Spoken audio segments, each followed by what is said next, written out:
Hey there, welcome to the virtual table. I wanted to highlight a game that a lot of you are probably well aware of. There's a lot of videos that cover this game. However, they cover it from like 5 months ago when it first released. Because it's really funny. You got all these people that get early access to the game, so they crank out their video before the game's ever released. This particular game has changed a ton since then, and those people really aren't generating their new videos. And we've talked about this before. It's because they just care about the revenue and the likes and subscribes. I'm hosting the game because I just think it's pretty darn fun. Now, it's not perfect. This game is compared to Civilization, and is rightfully so. Civilization, I'm assuming most of you know what that game is. If you've been living under a rock and you don't know, it's pretty easy to Google it. It's been around since 1990. It's on its 6th iteration. The 7th one is being developed as we speak. Pretty popular game, pretty cool game, Civilization. So everything gets compared to that. There's a game that came out maybe a year, 2 years ago. I do own it. I was initially excited about it, but I sort of fell flat for me, and that was called Humankind. So this game is made by Paradox, and as you know, I'm a big Paradox fan. I have a lot of the Paradox games. I love Europa Universalis.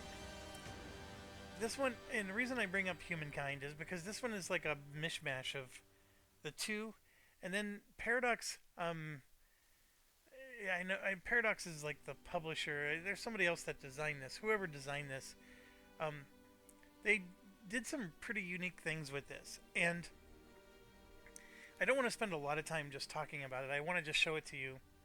But here's the thing I initially want to say about it. At first, it's not going to impress you, and it's sort of dry at first. The beauty of this game is over time, and here's what I mean by that. So here you can see I've been playing the United States. I'm just going to load a save game of something I've been doing.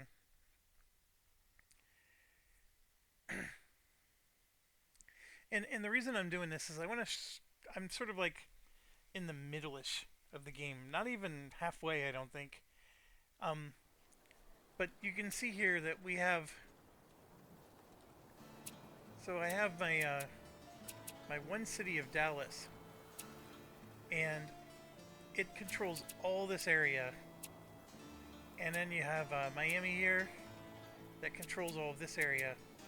And yes, there's these little smaller cities like Minneapolis and New Orleans that are sort of like hubs of Miami.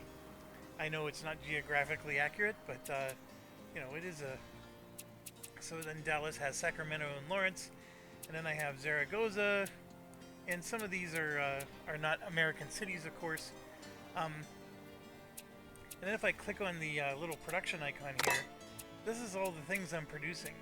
Now, these are areas that can be produced, but really all I just wanted to highlight to you is, in your head, when you have Civilization in your head, each city has like a radius, and that's it.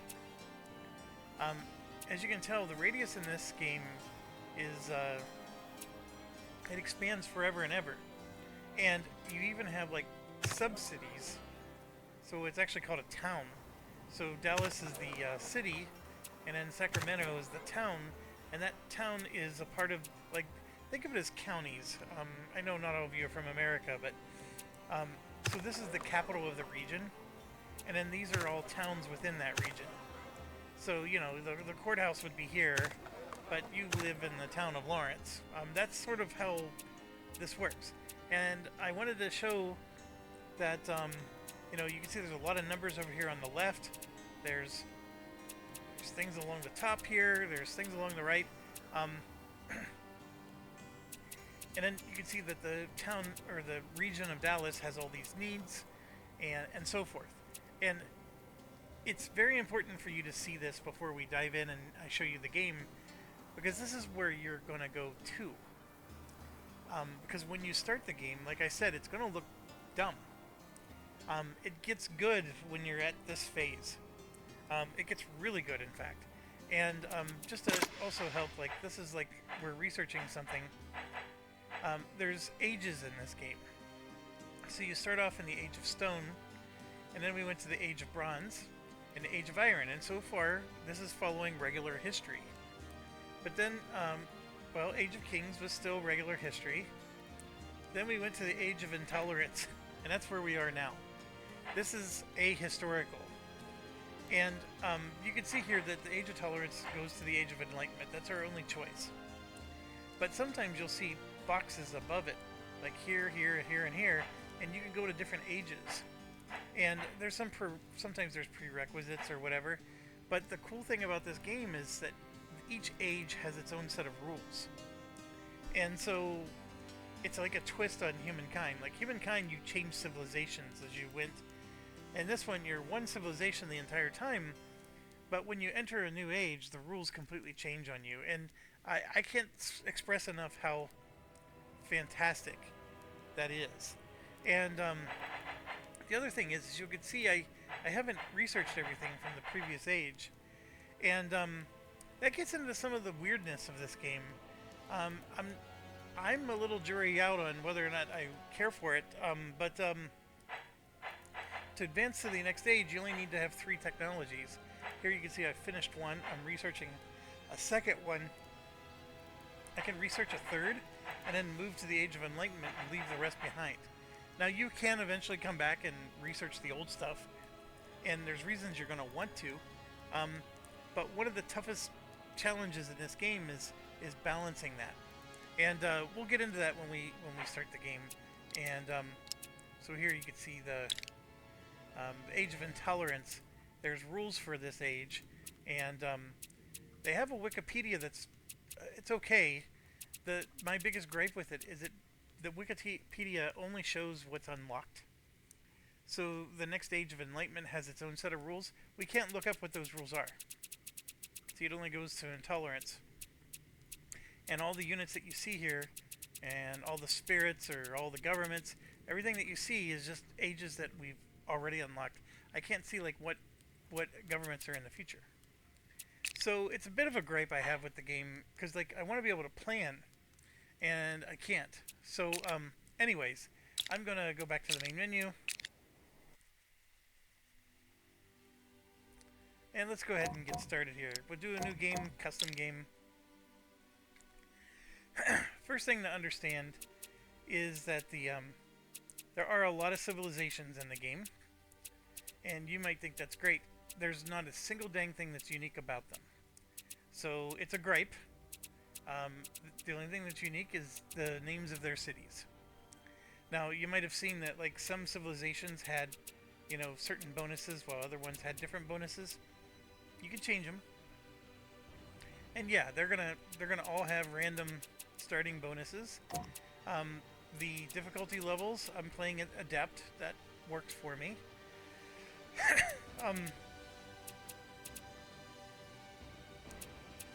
I always play as the United States because I like having city names that I know how to pronounce. We'll talk about what bonus we want in a second. Couple of things. The first one is that the AI at the Adept level, which is considered normal, is extremely aggressive. And you're going to start your game, and there's going to be one nearby, and it's going to make your life miserable. Because they will colonize towards you or spread towards you, and they will declare war on you. All the AIs declare war on you. I have yet to have an AI that's friendly with me. They're always enemies. None of them are ever, you know, nice. It is possible, I guess, out of the 8, 1 or 2 might be nice in the late game, but don't count on it. So when you're playing with 8 AIs, it can be a bit much. And the continents map will have like 1 or 2 continents, and you will be on there with, you know, 3 other AI, while the other continent has the other 4 or whatever. It can be really brutal. Let me just put it that way. So here's a few suggestions. Now, obviously they have the ring, which is it's meant to make everything fair, because, you know, you start in your own designated starting area, and all the civilizations are in a ring around the map, and there's an ocean in the middle. Um, I actually found this to be horrible for the same reasons. The AI is just so aggressive, and they both like infringe upon you and don't seem to do anything with each other. Um, so here's my suggestions when it's your first game. The first one is Three Continents. Three Continents has, just like it says, it's going to be 3 continents in the game. They're going to be it says 3 land masses with oceans and small island chains. 2 or 3 players will fight over space for spreading out to the 2 other continents. Obviously, if you do this with 8 players, you're still going to have players you're fighting with. But you could just do this. Change it to 3 players. So now you each have your giant island, which is called a continent in this game. And if you set it to huge, I promise you, it's larger than you'll ever want. If you make it medium because you want to have a normal size game, then do that. And in fact, I'm actually contemplating that this is what we're going to do. But there is something else. You can make it 8. If you do make it 8, you are going to want a huge map. And then switch it to islands. All 8 of you are going to start on your own island. And the island is decent size. In fact, that last game that I just loaded that you saw was an island map. And it was with 8 players. So you saw that I had like a really large city, Dallas, and then I had some vassals that were non-American named that were on my island, and so I had them all on my side, like they converted. And then I had Miami, which was out on its own little, in the middle of the ocean, on a little tiny island. That is the island map with 8 players.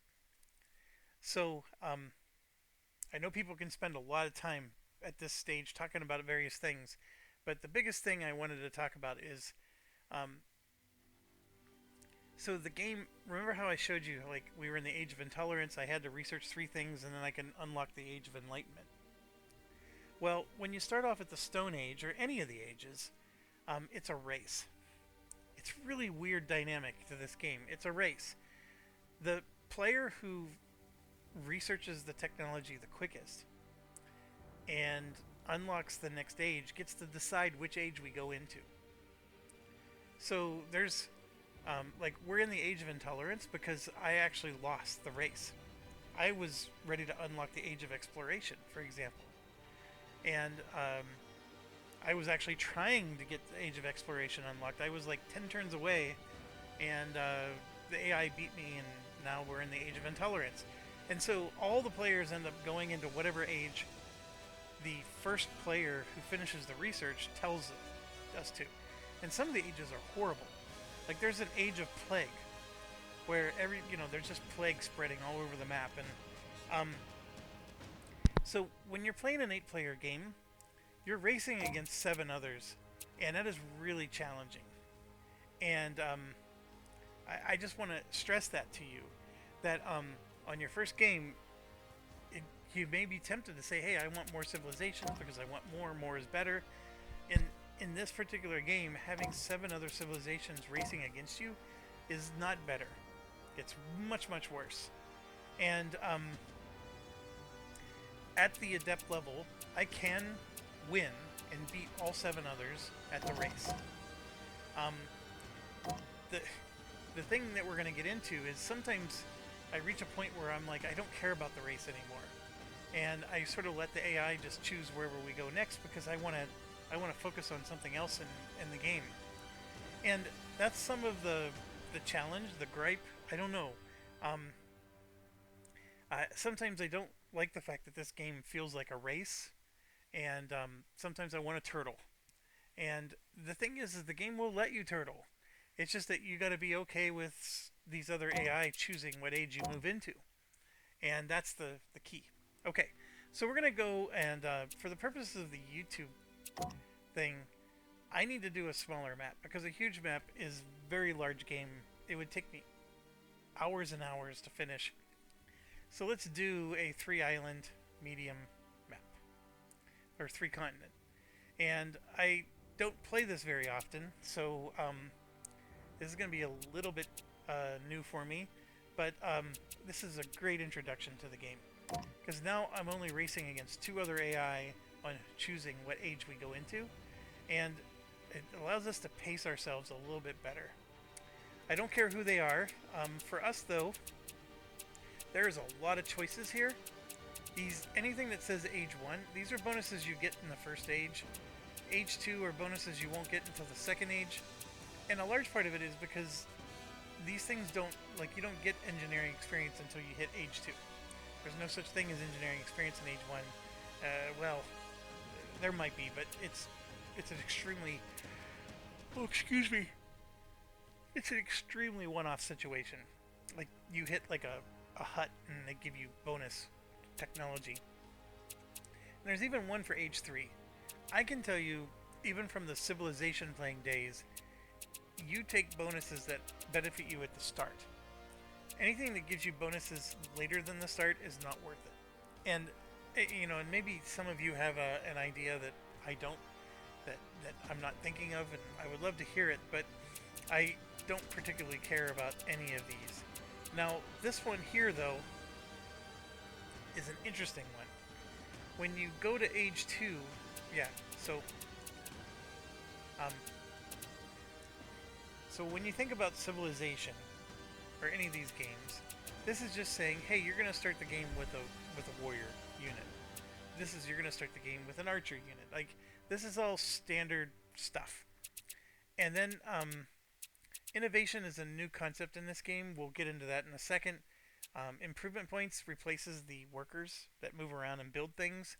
And then you have these different XPs, because what the game does is you earn experience points in these different categories, and they each do different things. And so exploration, as you might think, is more focused on expanding your territory, exploring the area around you.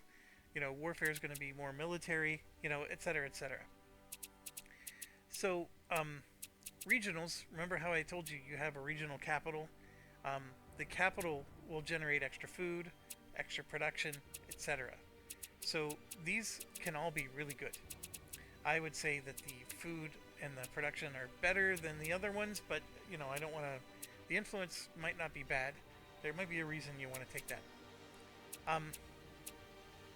There's also discounts on the price for things, and I would say the envoys or settlers might be a decent one.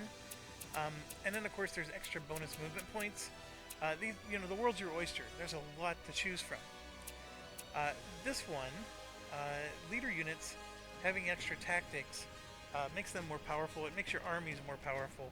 So if you're 2 equally yoked armies and you have a better leader than they do, you're actually going to win most of the time. Alright, so I was skipping over and saying that these look really interesting. And at age 2, those look really interesting. And here's why. In Civilization, when you start on the map, there might be like a wheat resource or some grapes or silver or gold, right? The map is going to have resources that are scattered throughout.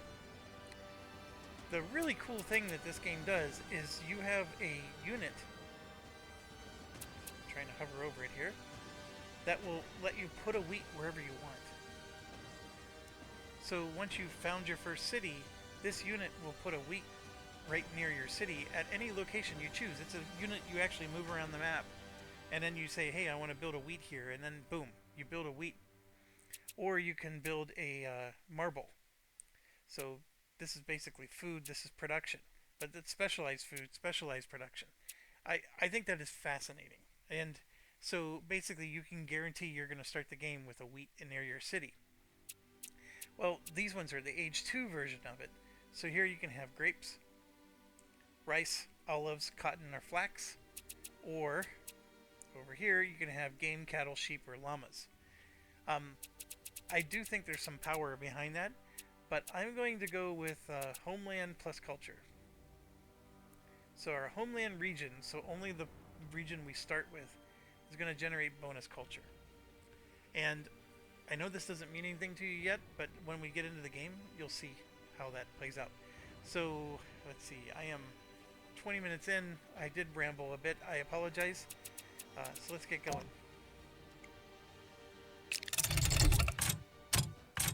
You may have noticed there was a nation builder. You can make your own custom nation with custom city names. Of course, I'm gonna mess with that.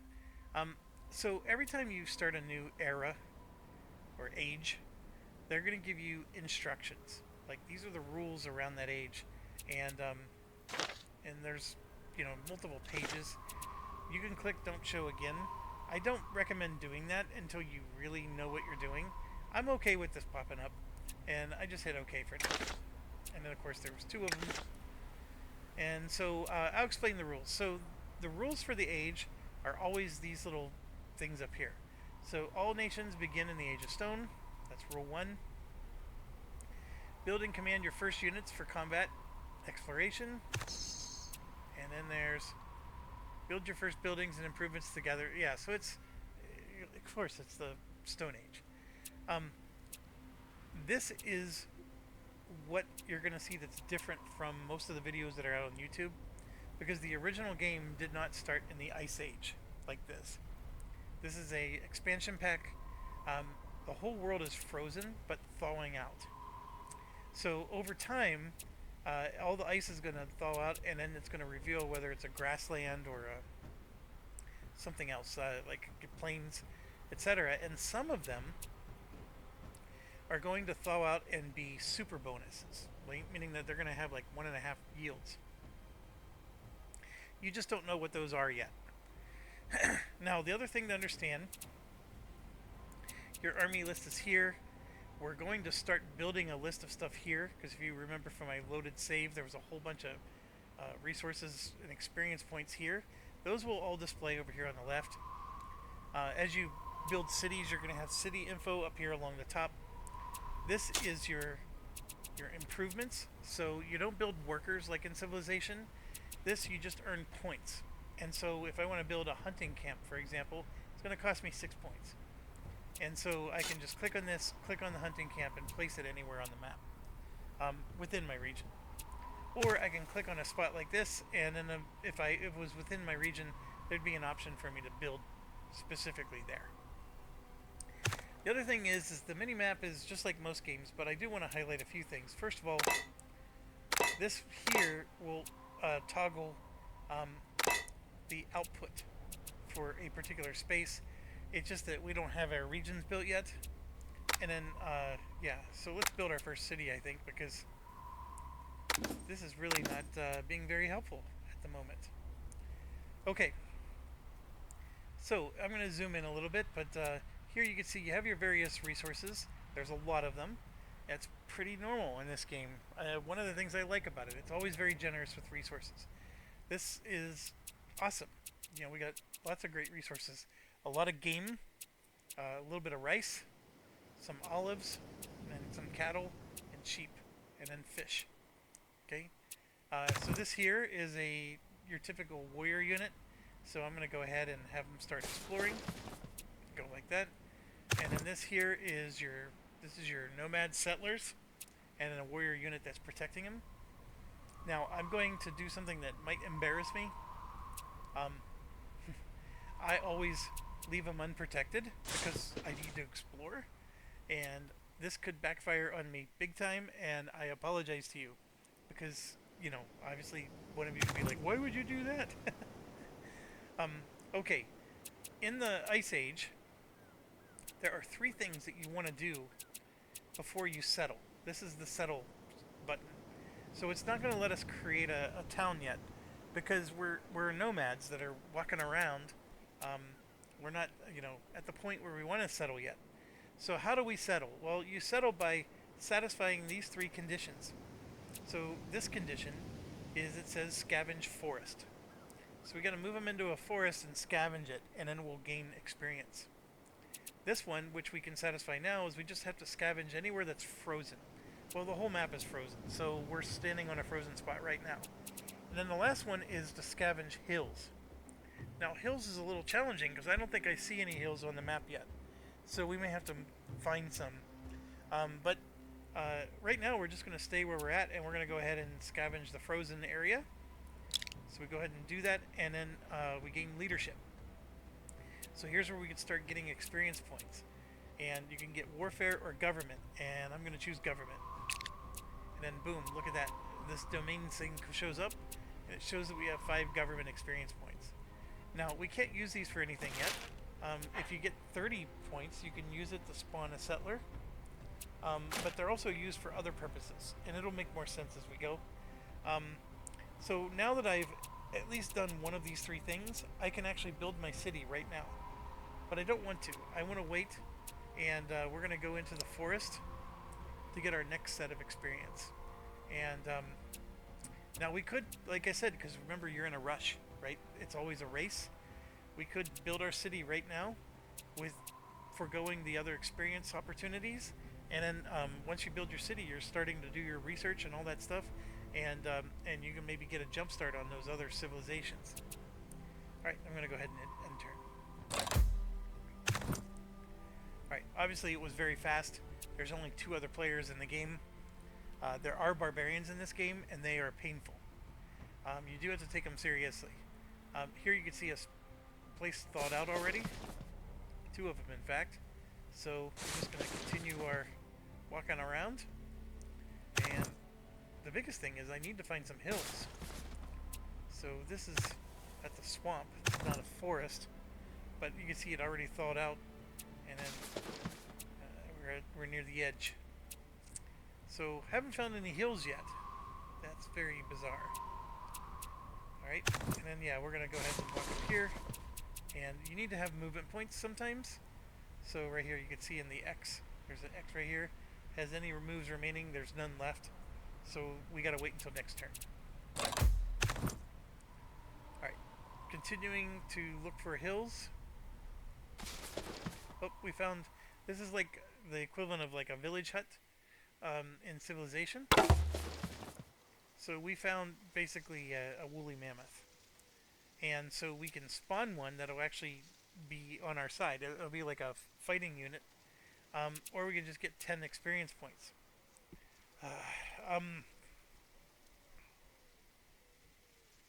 The thing is like these units get weak as the ages move on because they don't upgrade into anything. But they are powerful in the beginning, so I'm going to go ahead and take one. And so now they're going to work together. And oh, I'm sorry, it's not a woolly mammoth. This is a saber-toothed tiger. All right, so now we can do this. So here you can see where you get warfare exploration. Now, you might be realizing I never take the warfare because it's pretty easy to get warfare experience. And so these other ones are harder for me to get, so I take the other ones usually. Alright, still looking for the hills. Still haven't found any. Oh, nope, see those are plains. I'm trying to see like maybe my eyes are tricking me, but nope, none of these are hills. Alright, so I can keep trying to go this way, or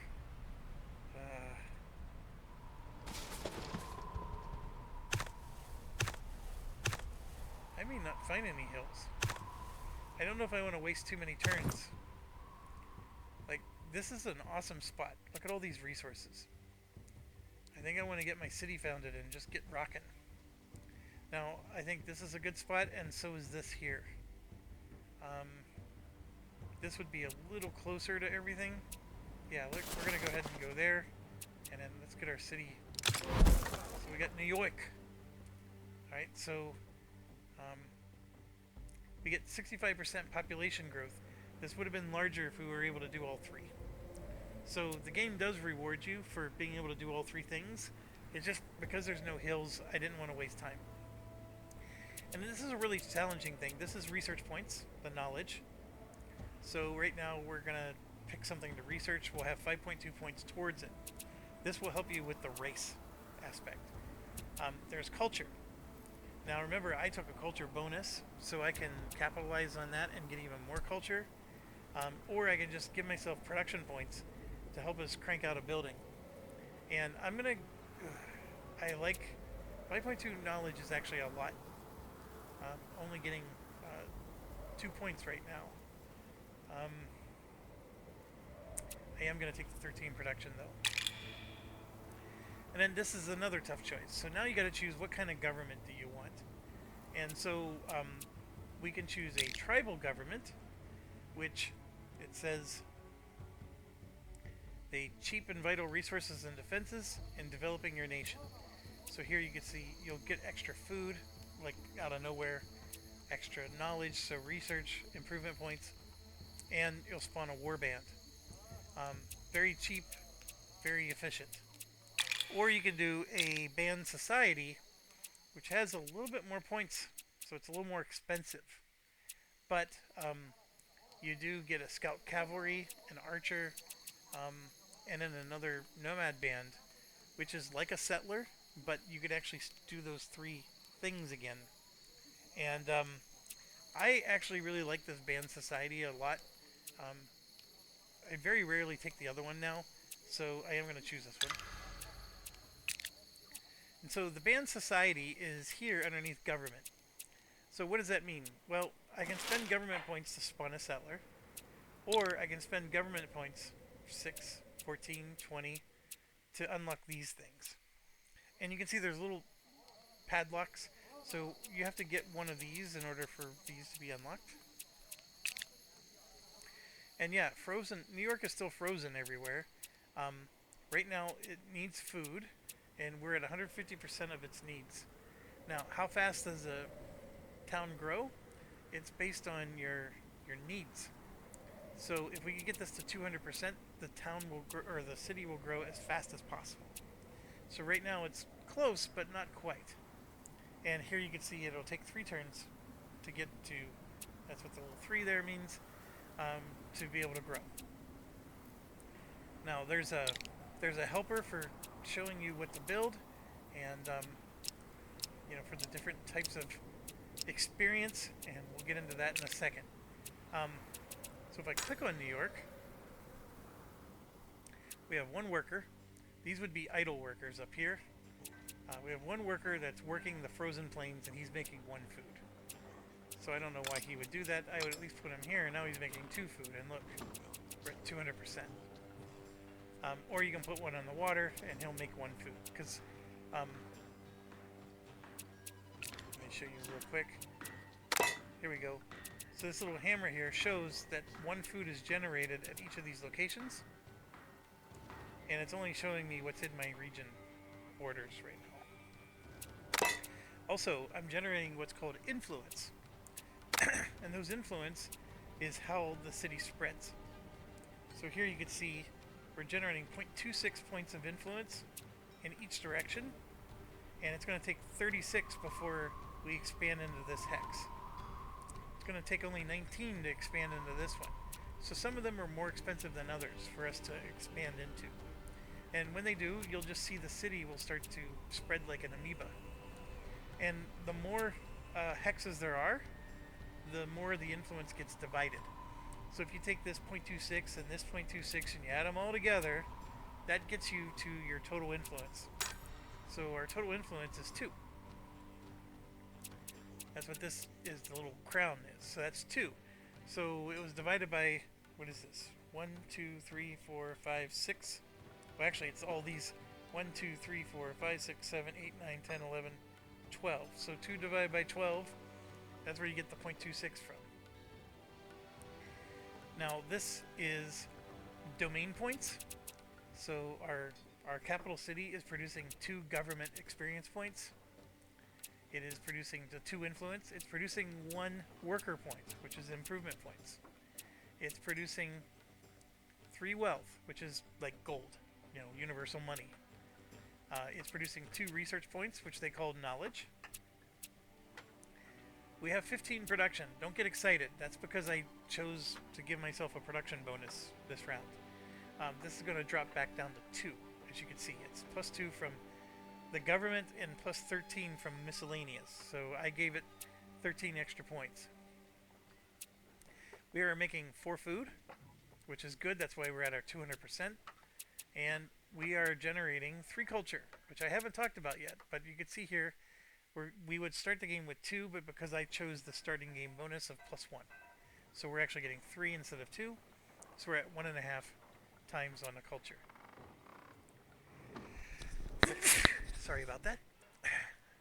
Okay, so we are going to now choose to produce something here. So one of the things you can do is you can always just levy your workers to get improvement points. Don't recommend doing this at the start. Ignore this for now. But it can have its usefulness. We can make scouts for exploring the continent we're on. Obviously some more war bands. But the big thing is I chose the big production because I wanted to get one of these buildings going. And this one here will give us 1 government experience point. So this 2 will become a 3. But I'm choosing this one for the start, the dolmen. And what that does is that gives us 3 influence points. And a one-time border expansion of 100 influence. So when we finish building it. So I want to get our borders to expand quicker. And so that's why I took the production bonus, because I want to get this done. It's going to move us up to 3 influence instead of 2. And then of course we get a 100 influence points that's going to be evenly distributed amongst all those tiles that you saw. And remember, each tile needed like what, 30 points? Or most of them did. So 100 points sounds like a lot, but it's really not. But we're still going to do it. Okay, so I'm going to produce this.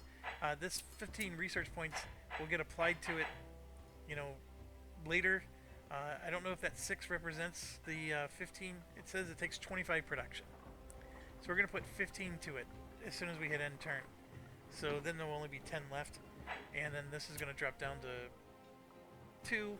So that means it's going to take, it is going to take 6 turns. This is accurate. So even with the big production boost, can you imagine how long it would have been without the production? Well, actually you can. It's 25 production. We produced 2. So that would have taken 13 turns. So, anyways, that's why I took the bonus I did. Alright, I'm going to shut this off for now. And we're going to choose what we're going to research. Raging debates on this one. A lot of people like to take scouting first, because that produces a scout, and the scouts can go out and find those little huts, and those huts give you a bunch of bonuses. I totally understand the logic, and I'm not even against it. I just think that Triber Elders is better. And what this does is this gives us a council building, which gives us extra research points. That helps you with your race. And so I'm going to go ahead and choose this first. And part of the reason why I don't choose this one, even though most people recommend it, is I'm going to get a free scout from my government. So I get the best of both worlds. Alright, so as you can see, more stuff is thawing, and this will eventually, the whole map will thaw. You won't have any ice anywhere. So we're going to just keep exploring, and here we discovered a landmark, which you need a scout for. Landmarks are extremely important. If we can find 3 of them, we can unlock a special age, which is like a RPG dungeon romping kind of age. It's awesome. It's my favorite age so far in the game. But you need to find 3 of these. And finding 3 of these is not easy. The fact that I found 1 makes it look like a piece of cake, but that's not always the case. And then we got up here. I keep changing my mind. Do I want to go this way or that way? I'm going to go this way.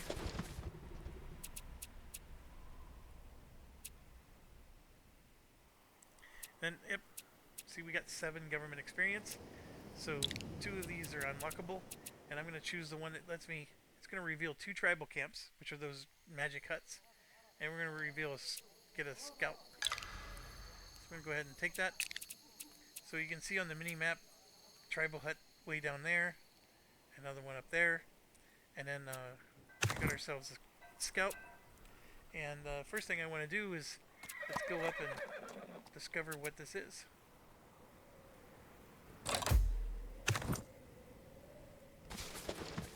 See, now, look, we got desert. We went from ice to desert. Alright. And then I guess I'll just keep going this way. Alright, so here is Discover Landmark. And I really love the green check marks. Like, it tells you what you need or don't need. Because you'd be like, okay, well, what's this? And it's got a red X. I need to have health less than 50. And this is a way to heal them. But it's going to cost me 5 exploration experience points. So, very cool mechanism. I do love that. People complain about the GUI or the interface. I frankly think that this part is very well done. I mean, is it pretty to look at, or I don't know. I mean, it's standard, I guess. But this is what I meant by the game's not going to impress you right away. Alright, so we discovered... What did we... I guess the name of it is underneath. So we're going to get 5 experience points. We discovered 1 landmark. Remember, I said we need 3. And then we got 10 combat experience. And it's the Great Barrier Reef. I think that used up all their movement points. See the little butterflies that were showing up there? This is one of those uber... So, when the ice melts, it reveals an uber space. That's what... So you can see more and more ice is melting. There's another uber space. Here's our first hill that we found. So, this is a lush grassland versus a regular. So, instead of 2 food, it produces 3.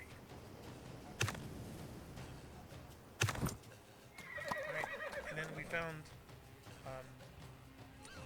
what would you call them? They would be like a neutral. You can go to war with them, or you can convert them. They're real easy to convert, so I do not recommend going to war.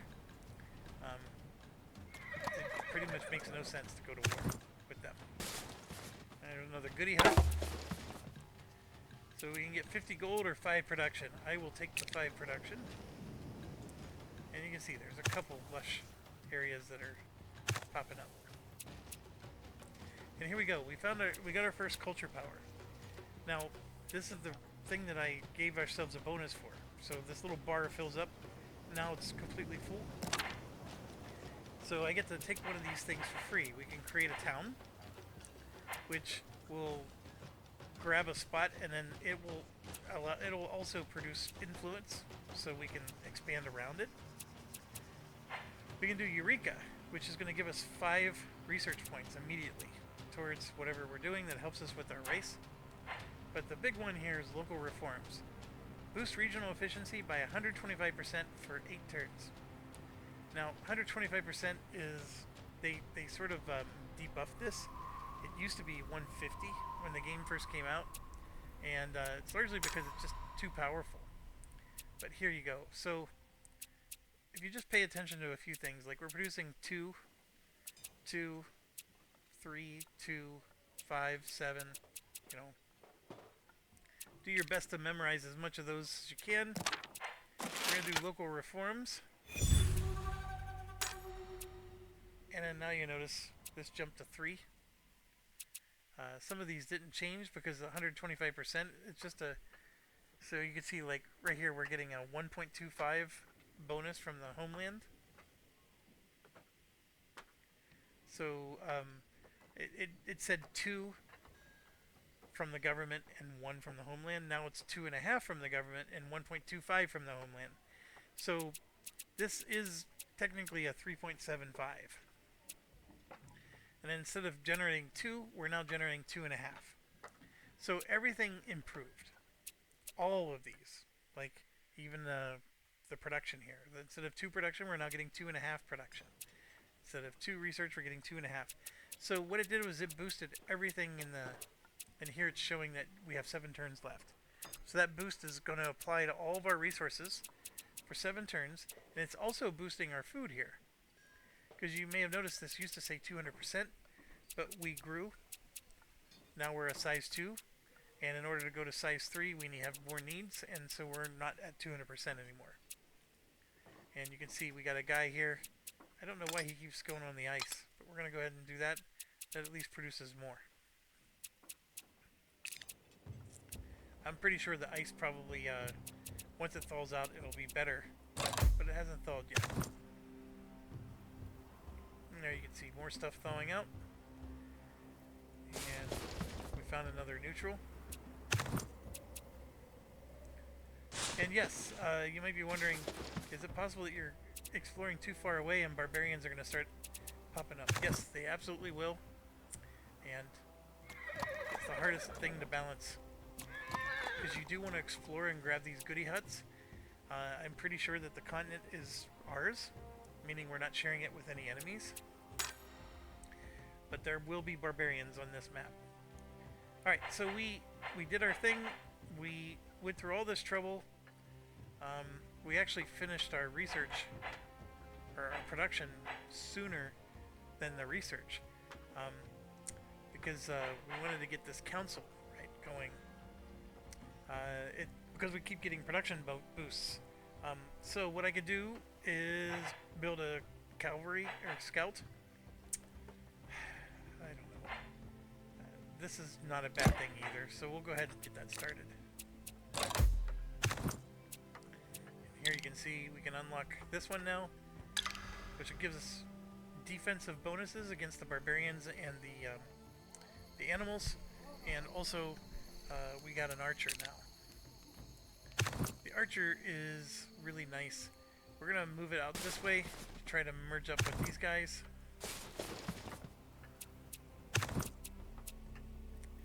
And then yeah, we just keep exploring. And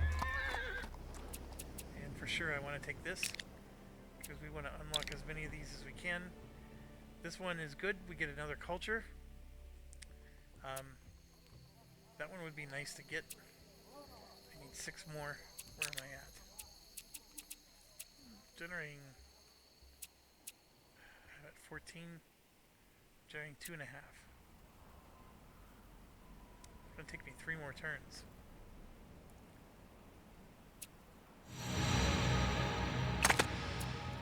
Alright, so we did finish the building that I was gunning for. Then the next thing I like to do is I like to get the defenses going. This gives us a free archer, plus some bonuses against barbarians. So that gets back to my other dilemma. Remember, I started building this, but I think I want to switch over to that.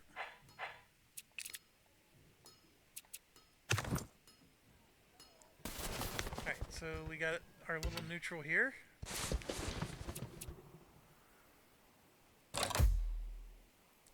And there's our first barbarian. So this is the barbarian camp, and of course we have one. I have the option set up to, like, there's an actual back and forth that happens, and it's all animated, but I have it all set up so it just gets me to the final result.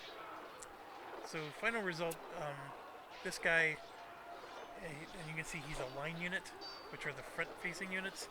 Archers have huge bonuses against line units, and then he almost killed us. We got to be careful.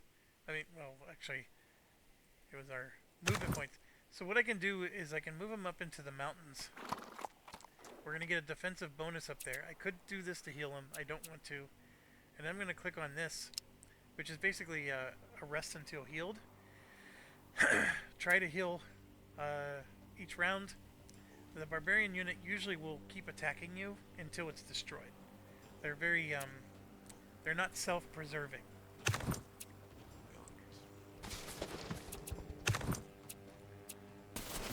As you can see, we explored down, and now I'm going to try to get wherever my archer unit went.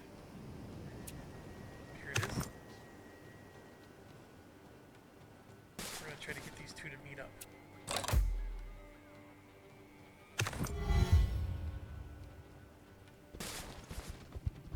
Oh my gosh, there's another one down here.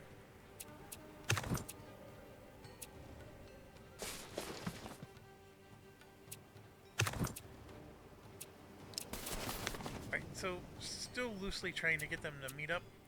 And you can see he's like beating himself against the wall. We killed 3 more. He also did damage to us. But we're going to try to heal again.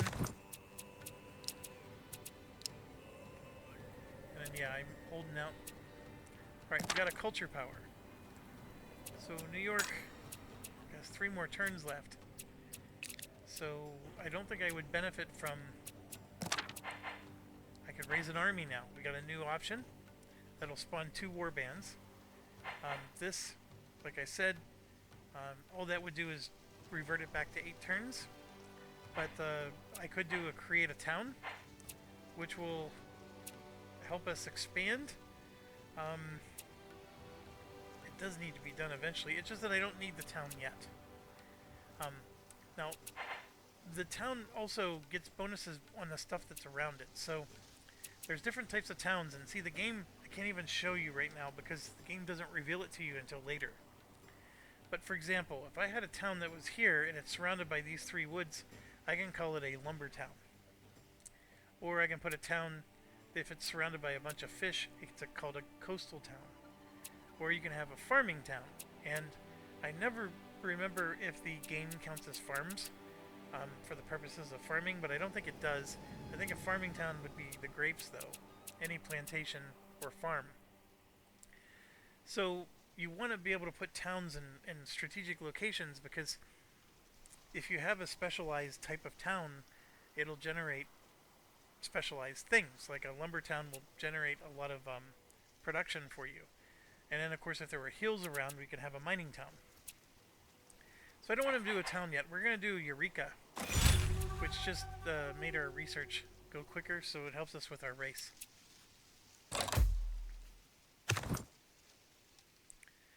So more stuff melting. Still, so I want to kill this barbarian outpost. So I think what I'm going to do is I'm just going to start moving towards that. And then this whole thing is crazy, having 2 of these right next to each other. Alright, we got another archer. I probably want that archer to join up with these guys. So we'll go ahead and have that move along. It might be nice to keep it behind so it can protect things. Alright, we got 2. We need to unlock 1 more, and then we can go to Age of Bronze. So now it's like, okay, do I choose farmers or workers? Farmers will let us build a farm, of course, which works wheat. I don't have any wheat in my area. The plantation, though, is good, because we do have olives and rice. And then this food stockpile is really good. It's a building that you produce. So we definitely want farming. But yeah, I'm going to go ahead and do the scouting now, which I know a lot of people say you should do that right away, but we're going to go ahead and do it now.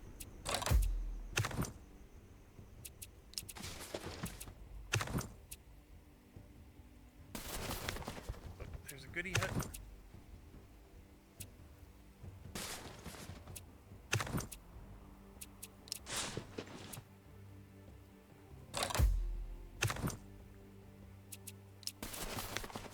Another turn, will be there. Alright. So we can get an extra fish at the regional capital. How long does that last?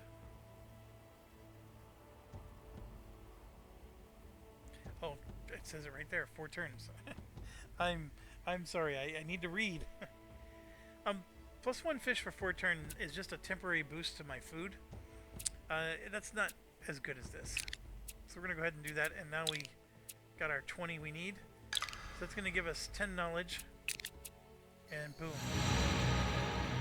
We just completed 3 of these. We can go straight for the Age of Bronze. Now, why do you want to be first if there's only 1 to choose? Because remember I said it's a race. The reason you want to be first is the first one to get here gets 10 innovation points. And we haven't talked about innovation yet. Innovation will show up here at the top. It's an Age 2 thing. And if you have 10 points, what happens is you get 10 points every turn until the bar fills up. And then there's a percentage that it's going to, something's going to happen. So if nothing happens after the bar fills up, then the percentage jumps up to 10%, and then 20%, and then 30%. Eventually, an innovation happens. And then what happens is you get a permanent bonus for the rest of the game. And they're usually really nice. And sometimes they'll unlock world wonders that you can build. It's pretty wild the crazy things that the innovations do. You don't get to choose. That's the only drawback. It's like drawing a card and seeing what happens. Um, but they're always good. And then what happens is okay, we were producing 10 innovation per turn. Then 2/3 of it goes away. So now you'll only be producing 3. And if, let's say, you fill up, even at 3, you'll eventually fill up the bar. And then you get another innovation. Well, then it's going to be 2/3 of that's removed. So now you're down to 1. So every now and then you need to give yourself more innovation points so you fill up that bar quicker. And so if you're first, you get 10 innovation points for free. So it's a very big deal. Alright, we could try to attack this without the archers. I'm probably better off waiting. Yeah, we should wait. Alright, we got another set of explorers, so we're going to go try to get this center part above us here. Keep the archers going.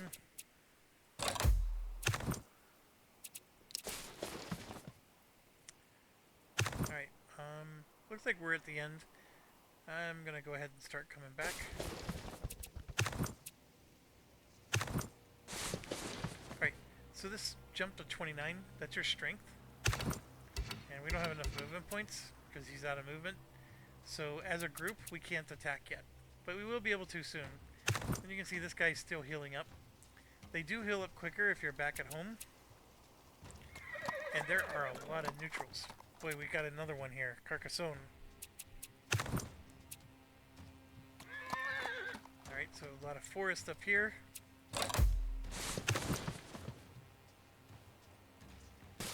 Going this way. We definitely don't want to attack. And then yep, there's a barbarian here. Annoying. Another neutral. Wow, that's not always, doesn't always happen like this.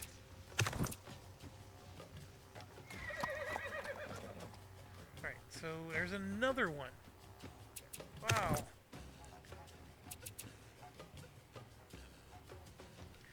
I do have a tendency to plow through the turns, and then it's to my own detriment. Like, for example, there's something I can unlock here. Getting the +1 culture and unrest suppression is huge. So I'm going to take that. The unrest will show up here. Currently it's 0. So, they get unhappy for a variety of reasons. But the big thing to understand, though, is that it's currently 0, and you want to keep it that way. And you have a region level, which is 1, and the city will grow until it hits 5 population. And then that's the cap. What causes it to go beyond 5 is I have to build a town. Every time I build a town, I increase that cap, and then it goes to 10. And then I think it goes to 15, and then to 20, or whatever the different levels are. As the city grows, you can see the demand is still just for food. The only thing this city needs is food at this point. And you can see the workers are working this empty grass and the cow. So we do have 14 development points, and I need 16 to build a pasture. So I'm waiting for my chance to do something there. These two will have something possible when I get farming researched, which I don't have, of course. So, anyways, we'll keep going here. Alright, we're going to go ahead and do our first attack. And so they have a wall. We did some damage to them. Our frontline unit's going to take the brunt of most of the damage. If the archers shoot at the actual units, they do a lot of damage. They don't always do that, though.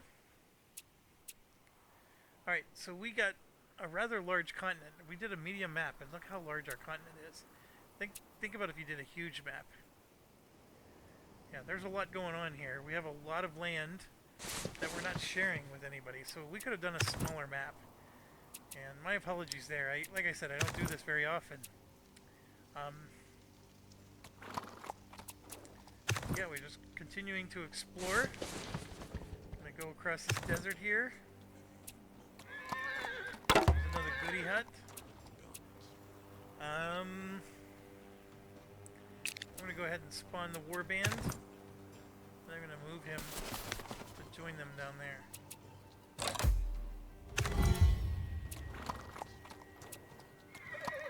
Right, so this is an animal nest. Megafauna den, they call it. So yes, these mastodons they're like barbarians. They're going to attack us. And if I can destroy this nest, then I can stop them from spawning.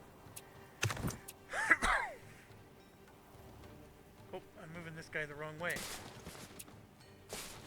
There you can see there was a barbarian up there. We gotta get these two merged together.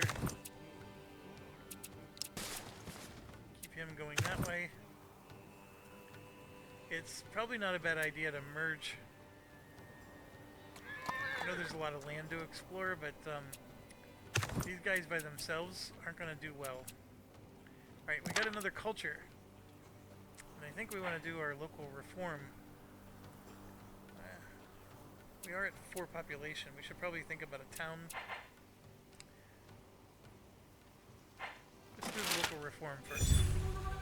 That just boosted all of our stats.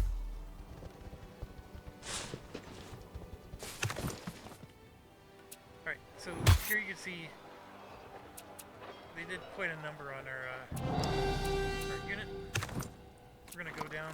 Now we got 2 units, which they'll fare a little bit better. And then here, we're only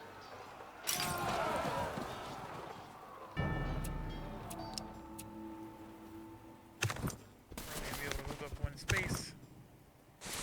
The river will provide a defensive bonus if they're attacking over the river. I got this guy healing up. And you can see barbarians are just running wild.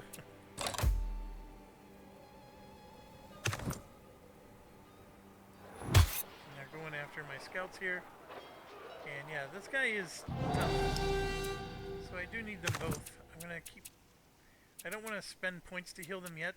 I'm gonna try to heal them the old-fashioned way. Move these guys up. I still want to explore this way. I know there's stuff up here to kill, but we're gonna go ahead and go back. Get those guys merged. Looks like next round we'll be able to attack. Alright. I don't know if you saw, but we were able to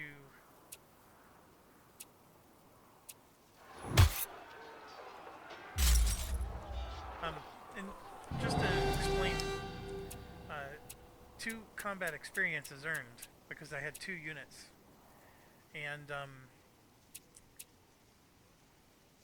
so we generate 0 per turn warfare experience, but we're gaining some, and then the units themselves gain experience points. And so, like this one has 6 out of 10, which is right here, and they earn it every time they participate in a battle. So it's per unit, and so this one, there's 3 of them. So just if I highlight this one, he has 1 experience point. So we're going to go ahead and attack. And then now he has, I guess he just has 2. But see, look, this jumped from 17 to 20. See that? We got 3 warfare experience points, and then each of these gained 1. And so for every 1 that they gained, 1 got added to here. That's what I meant to say. Sorry. I had it understood. I just, sometimes I don't think about these things. And here you can see, we're winning the race. We should be. There's only 3 of us in the map. And it's showing that we're 67% complete towards Age of Bronze, and the Zulu are 50%. So even though we're winning, we're 95%. The Ottomans are 67, the Zulu are 50. They're not that far behind us, folks. I mean, and this is just normal difficulty, so you can't slough. You want to win the race. Here we go, we won the race.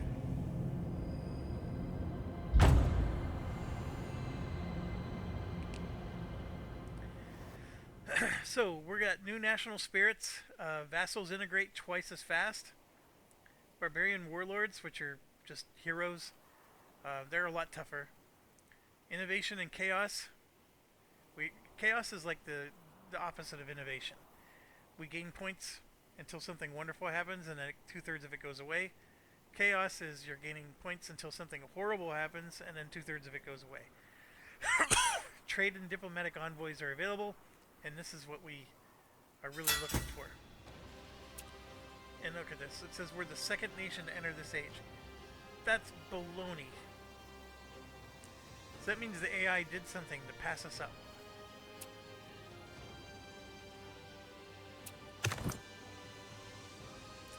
Here you can see our strength is 46 to 30. We're able to defeat him pretty easily.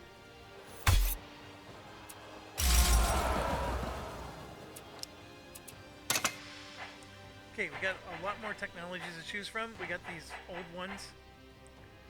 And then here you can see the first thing. We can go to Age of Blood.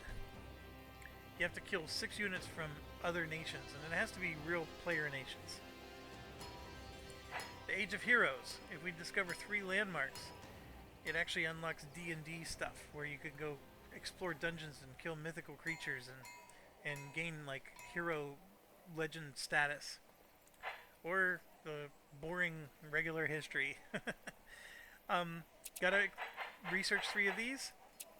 I definitely want to get at least farming. So this is where it gets tough, because if you spend turns getting the previous stuff, it can make you lose the race. And as you saw, I already lost the race. Somebody already beat me to it. I didn't even get the 10 innovation points. I'm not happy about it, so I'm going to go back and get the farming right now. And then we got our thing that we wanted here. Okay, so this is something we've been shooting for the whole time. This will give us 2 production and an engineering experience, which is a new type of experience, but it takes us 19 turns.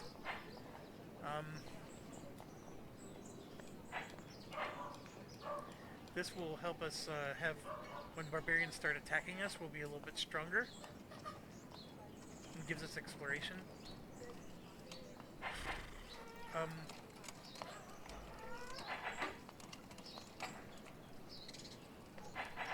going to go ahead and choose the town center. As you can see, we have some research that already counts. Alright, we get a national spirit. Lots of things change. See, look, we have...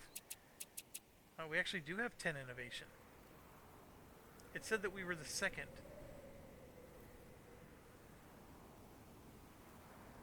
We had to have been the first, folks. It lied to us. We were the first because look, we have 10 innovation points.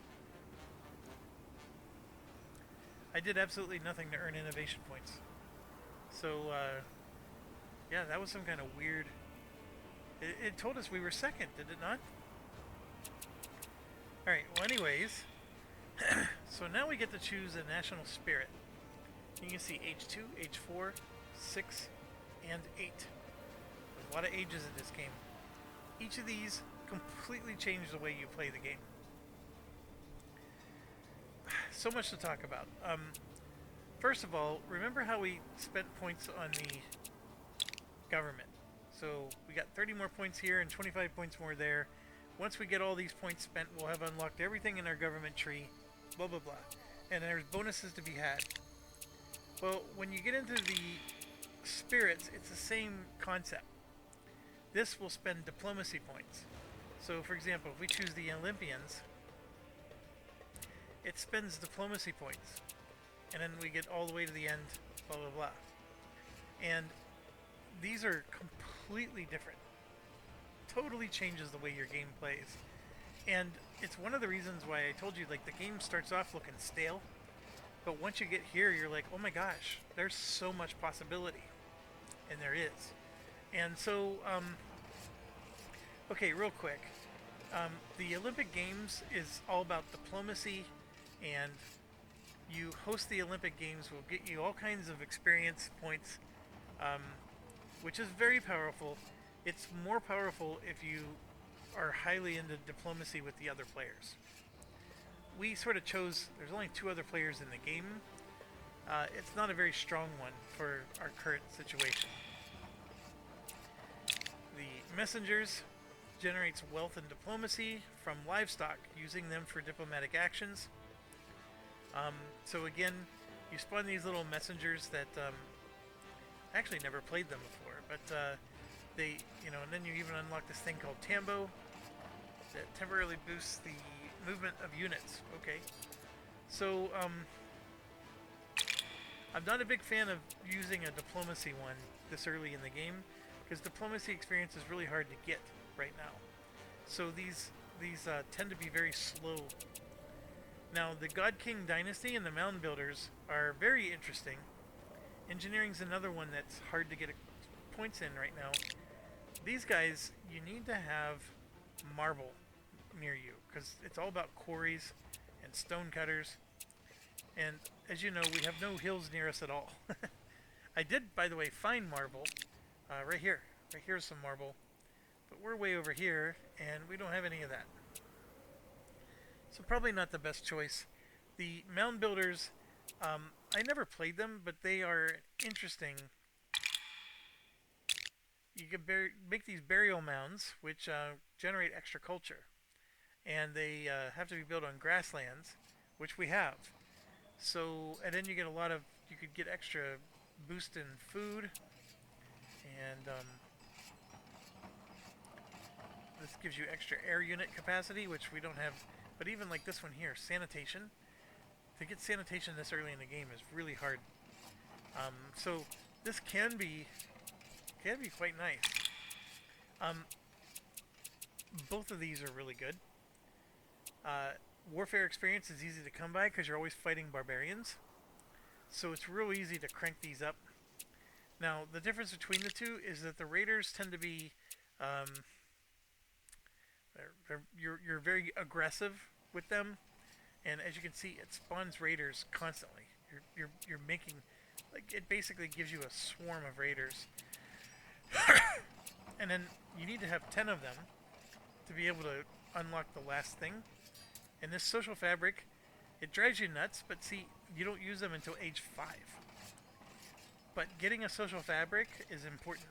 So you definitely want to have 10 of them and get this research. It only costs 1 point to research because the hard part about this is having 10 of them that are still alive on the map. But yeah, you basically get these free raider units and it spawns a crap load of them. You get massive movement points. I mean, this is really the thing you want to do if you have an annoying AI next to you and you want to get rid of them, right? It's classic Civilization. You eliminate the people that start up near you and then make friends with the ones that are further away, right? So this is something very good for aggression. The warriors are also good for aggression, but you don't get as many of them. And the bigger thing here is they're just more powerful units. Like, they're very powerful. They're really solid with defense. And they're like a next age level strength. You know, we're in age 2. They have the same strength as an age 3 unit. And then they get extra defense here. So it's more defense oriented. And look, you even get experience points if you're guarding. But much similar in concept, because having these in your army is going to help you win battles. It's just that the other one, every single upgrade you did was spawning, 2 or 3 or whatever. Here you spawn 2 and then that's it. Now you do get the ability to create more, and it's part of a this doesn't actually spawn them. It gives you a culture power where you can spend your culture upgrade to get 2 free ones. So it's not bad. They're very good at fighting barbarians too. Now, if you start on an island map, I highly recommend Ancient Seafarers. First off, you get huge bonuses to your early ships, attack and defense. So the barbarians can't mess with you, and neither can other players. It also spawns you a free galley, so you already have dominance on the sea. The big thing is you have these utility ships that can go fishing, and that doesn't use population. So they'll be getting fish for you without you using your population. And then your docks that you build actually have free production on them. And here's the big one. You get this new resource called shells that will appear on the map. Right now we can't see them. You only see them if you choose Ancient Seafarers. If you choose anything else, you will never use or see shells seashells. The pun in the game. um, Obviously, if you're on land and you're not near water, these guys are useless. But if you're playing an island map, I highly recommend Ancient Seafarers. And what's interesting is we started to do a continent, but look at us. We're right near the ocean. We have 2 fish near us. Ancient Seafarers is not a horrible idea. But there is one more. Well, there's 2 more. The Naturalists I just don't like. They give you bonuses on tiles that you did not improve, which right now, none of these are improved. So like, see like this one? They would give us a bonus on that tile. I don't particularly care for that, because I like to improve my tiles. And in fact, we're going to do that right now. We're going to go ahead and improve this one, build a pasture. And so we now have a pasture on the cows. And here, let me show you. The cows produce a leather, a meat, and an exploration point. And it's for every guy that's assigned to it. So we got 3 guys that are just on the grasslands, and then 1 on the pasture. And then the leather shows up over here in our goods section. And this is, by the way, this blows civilization out of the water. And this is where the game gets really, really cool. Every city produces these goods. So like right now I have leather. And so this leather gives me extra 3 wealth in the game. So I'm actually producing 6 wealth now. Because I'm consuming goods. See how that says plus 3.75 from the government? And then plus 3 from goods consumed. That leather just gave us an extra 3 gold a turn. And then this meat is giving us 3 food per turn. So this 13 here, you can see 3 of it is from goods consumed. And so if I can get more workers on here, it'll produce more and I will get more. So I'm getting 3 food from this 1 pasture. Whereas this is only getting me 2 food for each guy. So I'm getting 3 food and 3 gold from this 1 pasture. So it's very powerful. You need improvement points. See, we're out again. So we gotta wait, because now we can improve our sheep and improve the other things as well. And yeah, we could even go here and we could possibly put a farm there, potentially. I think we're researching that right now, in fact.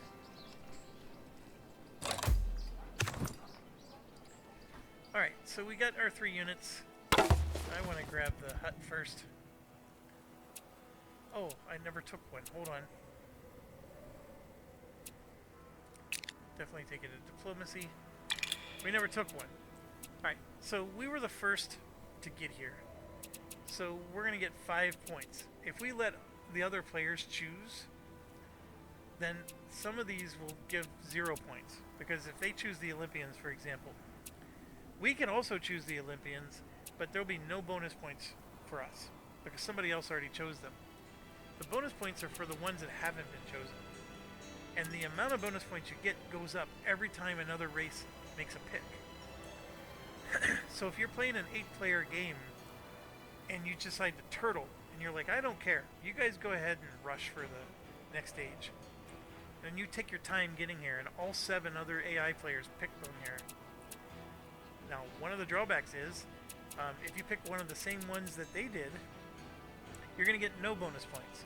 But if you're willing to go after one of the ones that they didn't choose, you can get as many as 40 or 50 or even 60 bonus points. Right now, we're going to get 5, because we're the first. I don't play them very often, but the Wild Hunters is the other one I was thinking about. You get these bow hunters that can go around and they can actually, you know, go into the encampments. Like, they can hunt the deer and stuff like that. They can do that for you, so your villagers, you know how we have one villager working on the cattle pasture? They save your villagers from having to work those types of tiles. You can have these bow hunters do it instead. And then the bow hunters are almost like an archer unit. They actually can fight battles too. You're going to get extra bonus food from meat goods, and it reveals elephants on the map, sort of like the way the other one revealed shells. This would reveal elephants, which can give you all kinds of stuff. And then you're going to get extra improvement points from bone and ivory goods. Ivory, of course, is something that only elephants have. So, um, I'm going to go ahead and choose these just because I usually never play this. But one of the reasons you have to selectively wait is, like, look at all the game on the map. The bow hunters are going to help us. There's at least 3 game on this map. There's only 2 fish. Yeah, I can reveal shells, but I'm also going to reveal some elephants. And they're very likely going to show up on all these different plain tiles that you see here. So, yes, I'm going to choose Wild Hunters. I'm going to go ahead and hit select. We got 5 free bonus points, but we're only at 21. And you can see it's going to cost us 30 just to get to what we need to do.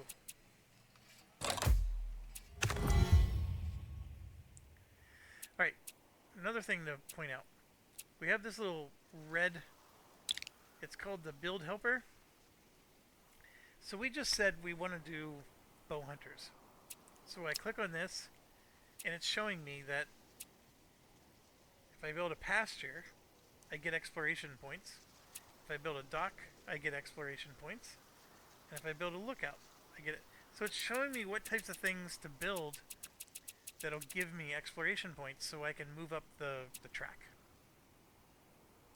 And that's true for anything. If I want to improve my food situation, I want to get more government experience, I want to improve my housing, etc. Improve my research. Alright, we got another culture power. They really did nerf. This used to be 1.5, 150%. So this has definitely been nerfed. I'm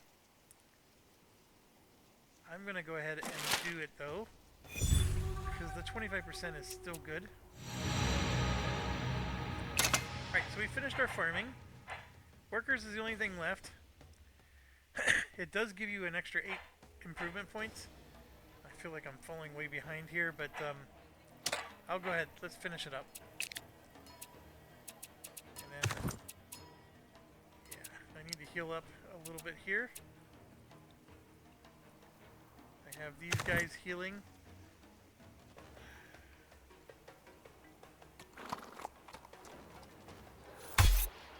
Scouts aren't the best at attacking, but their defense does go up when you increase the age. Their defense is 14, and age 1 it was a lot lower, it was like 5. And these guys are healed up, so let's keep going. See, look, almost dead. Barbarian units are tough, because they have archers.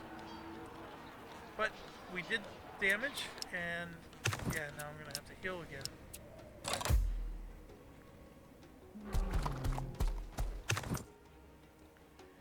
Alright, so here you can see they attacked us and we actually retreated. They attacked us again. This is the one that made us retreat. So, I'm going to sneak around them.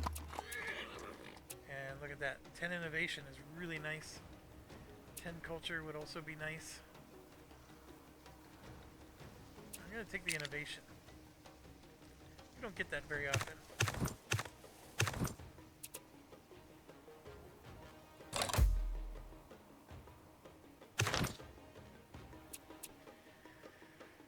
Alright, so I don't know why this suddenly popped up, but it's just explaining how this works.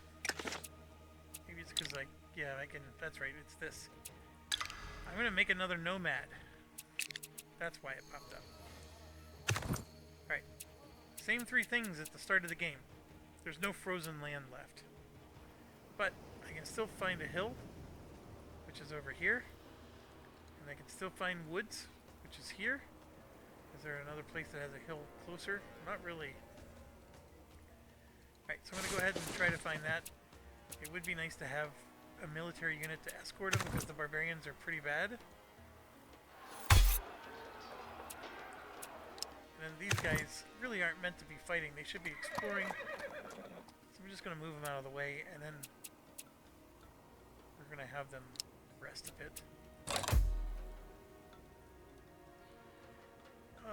Look at that. I lost 2 of my units.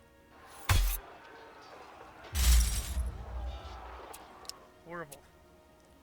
So I could go to my warfare and choose volunteers. Because look at this.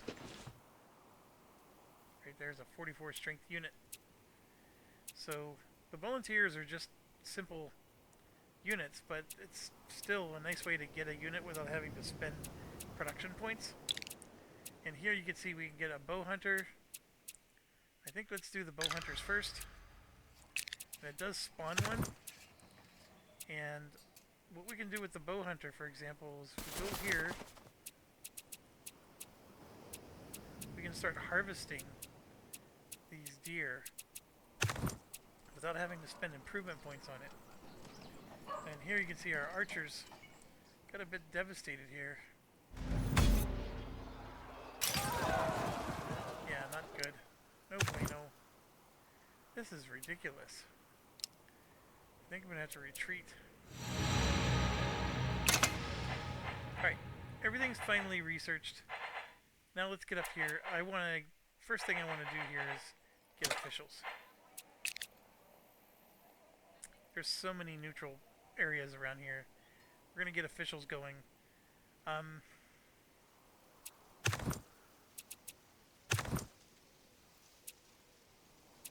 See, we're at our population limit. We need to build a town.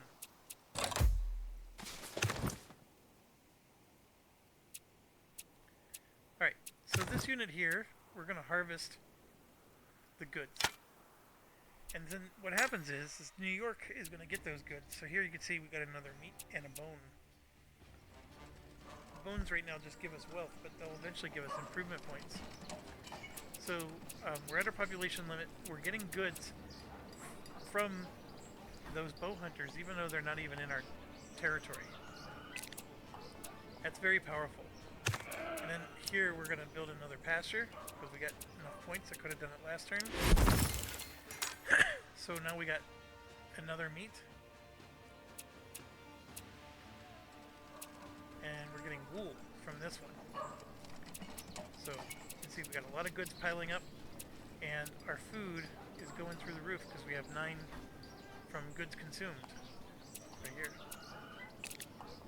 And then what I would like to do is build a dock at some point. But we gotta keep waiting because we're only getting 1 point a turn. And then these units, I have to just select these ones. Oh, I guess there was an attack already. Yeah, look at this. We almost got obliterated. My goodness.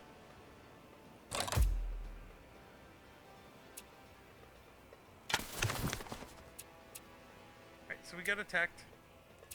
They knocked our archers back.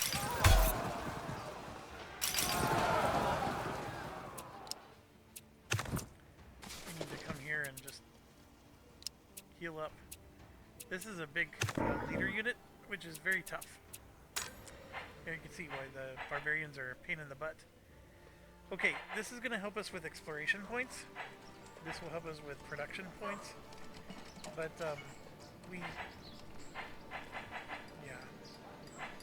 this helps us. They all help us. Let's get this going.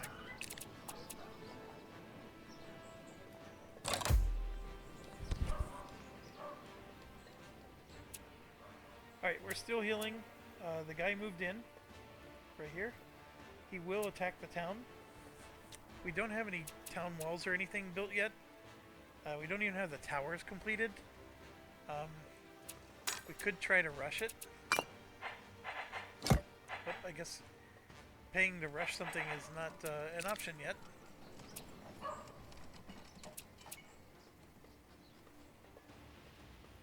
And look at this. Our archers, wherever they were, they got destroyed. Those guys are healing. We just keep getting attacked over here as well.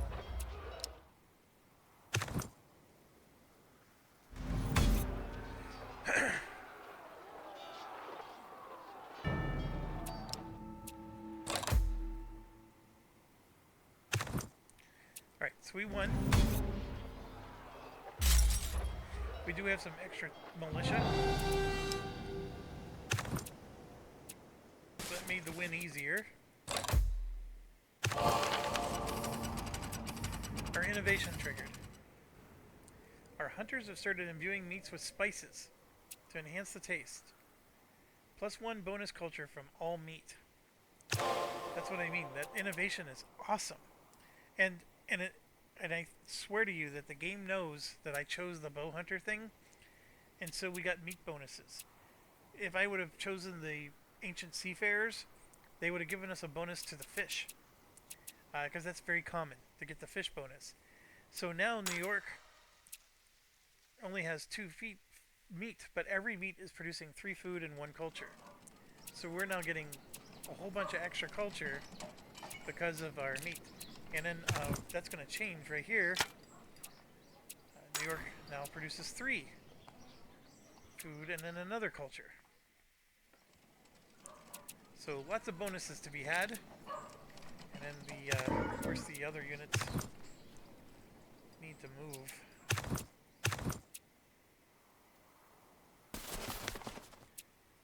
All this just so we can get into the forest and scavenge. This gives us 6 improvement points. We absolutely want that.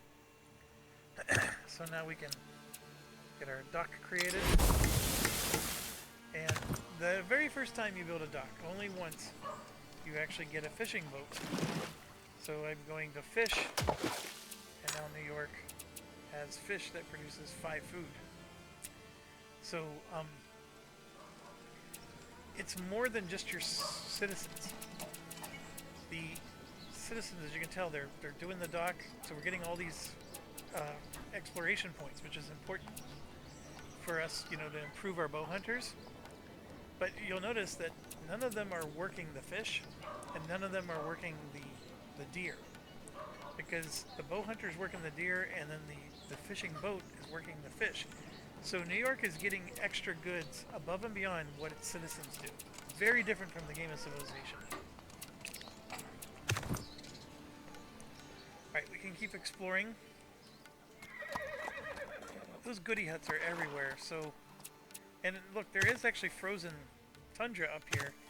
So if I was willing to move my guy from here all the way up here, I could technically get one of the experience points. I might actually do it. Because this guy is he's like a settler. I'm going to be able to make another city. And I don't want to make one right next to where I am. Because this city can be much bigger. These neutral things also can become cities. Yeah, you know what?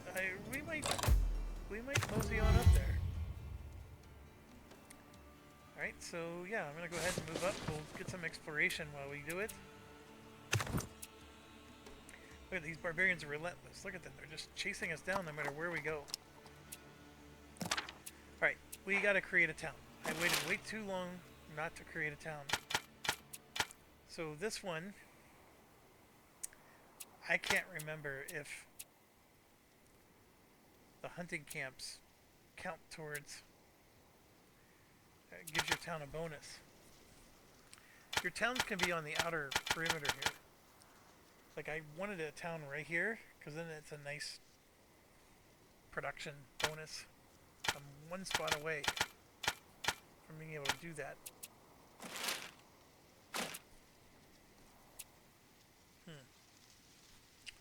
Where do I want this town? This would be a nice farming... Here. Let's Google.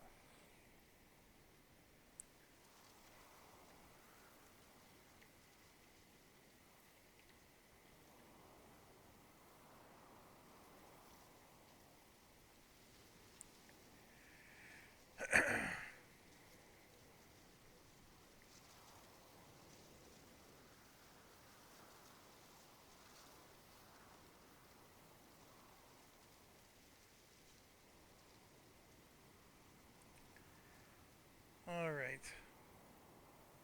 I know this guy is proud of this thing, but it's not answering my question.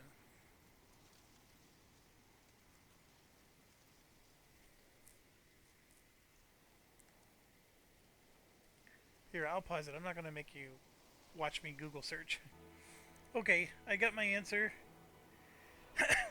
The big thing is hunting camps don't count. So I would like to have a town right there, and I don't believe I can, at least not now. The pastures do count as a farm, so I could theoretically put a town here and have 2 farms next to it. Usually you want to place a town in a way that it's going to help you, expand. So this is actually a perfect spot for a town, other than the fact that it's not going to get us very many bonuses. I can put one here, which at least get a little bit of a farming bonus. I do have woods here, so I can put a town actually in the woods, but it's only going to have 1 wood bonus.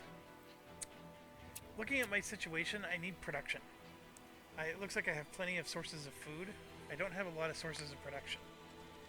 So what I'm going to do, I'm going to create a town, and this is still the perfect place, but I'm going to have to do that later. I'm going to have to put one here in the woods, and then what will happen is we'll expand around it, and then I can build make this a lumber town, basically. It's not a very good one, but it's the best I can do for now.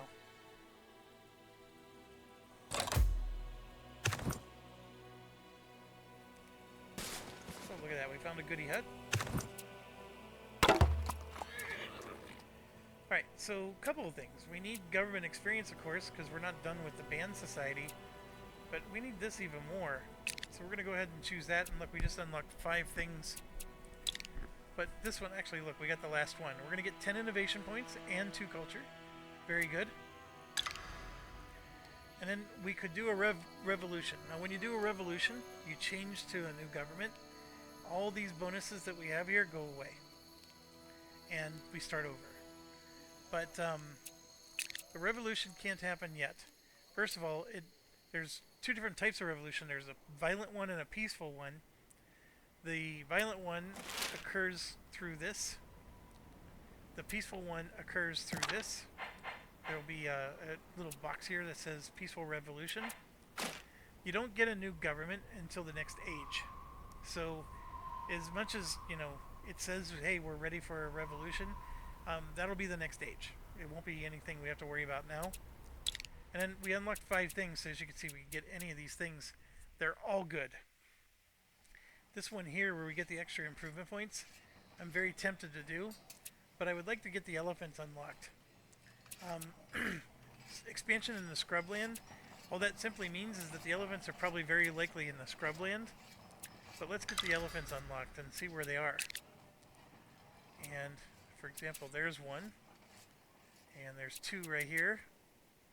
And unfortunately there's none near where we started. I was very much thinking there would be, but I guess not. Now again, having this bow hunter manage the space means that the New York citizens don't have to do it. And right now I have more citizens than I know what to do with, but later in the game that's not going to be the case.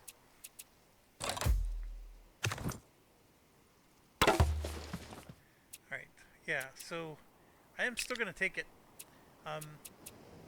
You can use them for the next government that you get.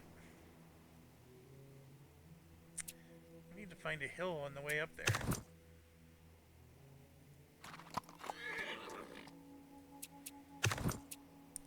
Alright, we got our first envoy. Now this is interesting. Do I dare try to get here? Is there a barbarian here just waiting for me? The answer is yes, there is. So we're going to spawn a volunteer to escort her. And we're going to escort her to this one. You get a free one when you research officials.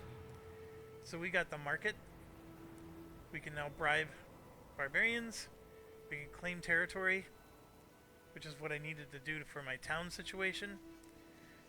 We can now spend wealth to rush things. That must be what I was waiting for. And we get an envoy. So let's figure out our next thing. I always like belief all three of these are good.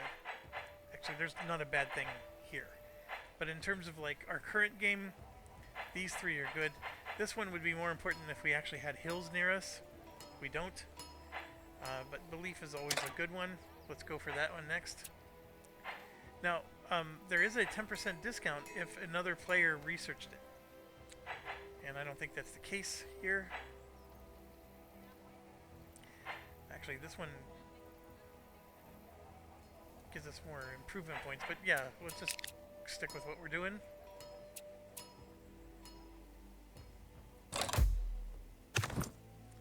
And remember, you can always click on this. See how quickly, like it's very soon going to expand into there. Slowly but surely these are filling up. And look at this, these cost 112. They get a little more expensive as you keep going. But it's still filling all the buckets. And here you can see the production from the various areas.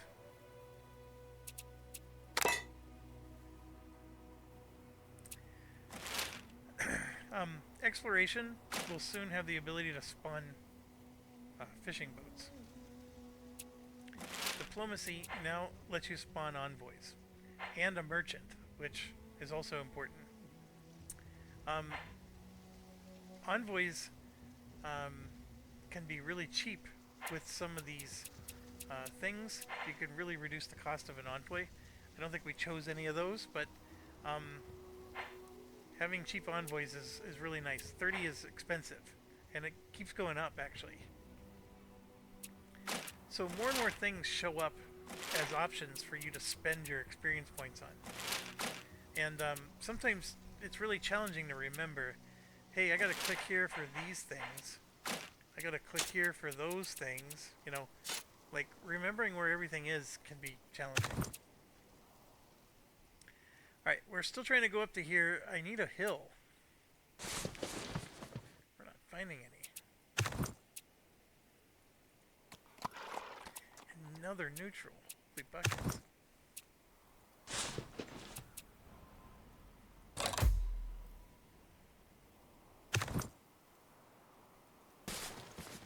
Another one. I've never seen so many before.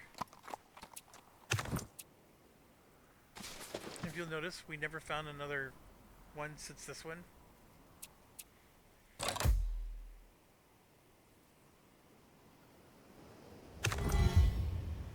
Alright, so we're still looking for our hill. Haven't found one. So fascinating. We found our tundra, though.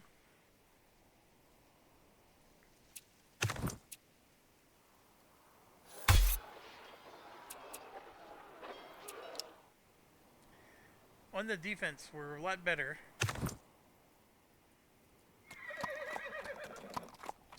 There's another goodie hut. Okay, so the envoy. We're inside the borders of this neutral territory. All I have to do is click this button, and boom, they're mine. There's nothing more to it. The hardest part is spending the cost to build one, and then, of course, safely getting it there, because it has 0 defense. So this is now a vassal. It is not a city. It's a vassal. So they're going to spend 10 turns to integrate, meaning that I can't convert them into a full-blown city until this integration is complete. The vassal will produce income for us, and it has a prosperity level. At 300% prosperity, the vassal will start to expand and grow and build things on its own.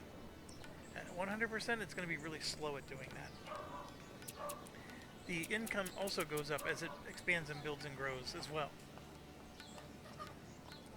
And so, as you can see, they pay a tribute each turn based on their prosperity. Develop automatically at a slow pace. Okay, so I'm going to bring this guy back.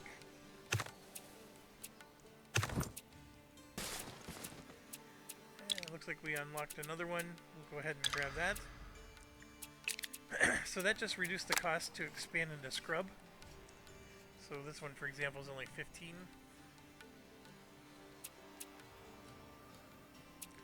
Got another culture power we can use. One thing to point out, I can't build another town. The level of the city needs to grow by another region. So we're at region level 2, and you can see it's 1 of 1 per towns. So I think I gotta go to region level 3 before this becomes 1 of 2, and that allows me to build another town. Okay? So town is not even an option. The local reforms, as you know, we've been doing that to give ourselves some boosts. But one thing to understand with the local reforms, especially since they nerfed it, the bonuses that you get, like you might be thinking, okay, 25% bonus of 9 culture is a lot. It's not 25% bonus of 9, it's 25% bonus of 4. See the plus 4 from Homeland? Or no, it was a 25% bonus to every... Well, let's try it. Let's do it one more time. Let's put it to the test. Because the only other thing to get is this. And that would just give us a lot of research points. Let's try it.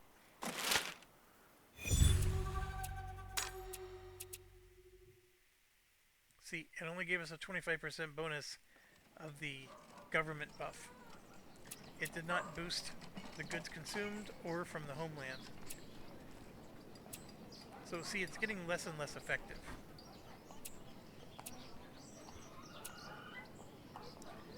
It's still something.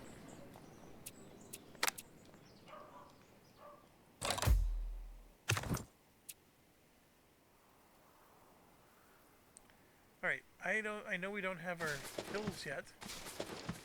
We can at least get this. 1.3 against the megafauna or the barbarians. We're going to choose the barbarians.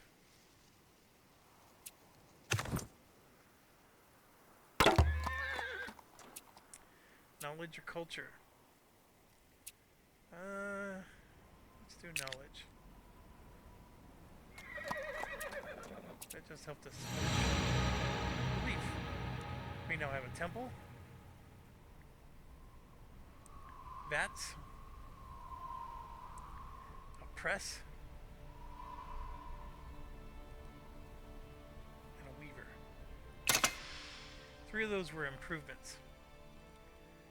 This will help our military to be stronger, so I'm going to go ahead and click on that. Because the barbarians are a big problem. Although this only costs 4. We'll do that one.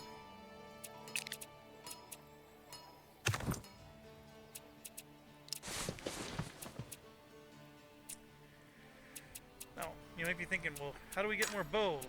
Well, we gotta go over here, and the bow hunter is gonna take 10 turns to build, so it's a little painful. I gotta get a work camp. I gotta get production points. That's really what I'm missing with this particular game. Now, you might be thinking, well, is there any other way to get production? Well, one of the things you can do is you can make a clay pit,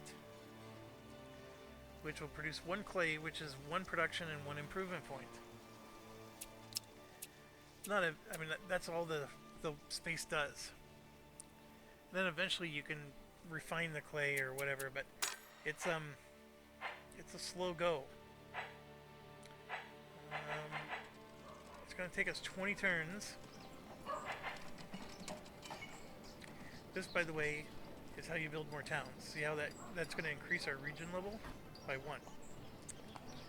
But I need more production points, and this is going to give us 2. That's going to double our production points, so we're going to go ahead and try that.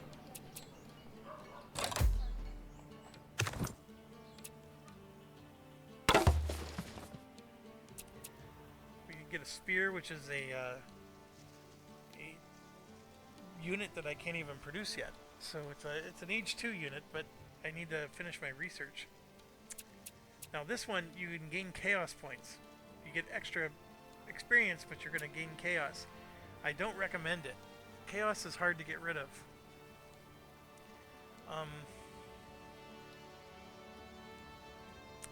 So do I want the military unit or do I just want the experience?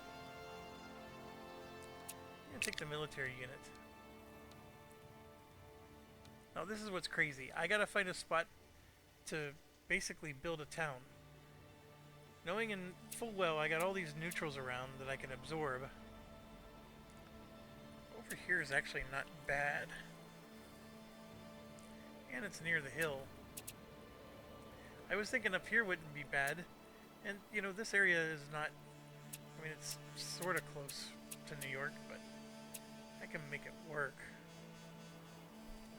Actually, down here, it's close to this one, but I can make this work. Alright, let's come back down.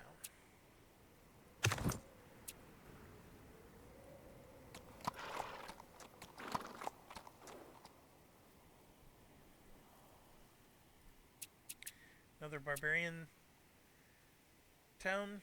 We still have this one we haven't finished dealing with. I still need a lot more points.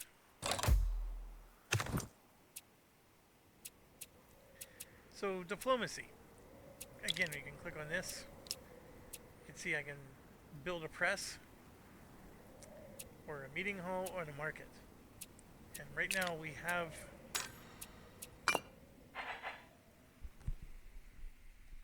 neither of them. So there's the meeting hall, and then the market's over here. So we can try to get our diplomacy up, because we want to build more envoys or things of that nature.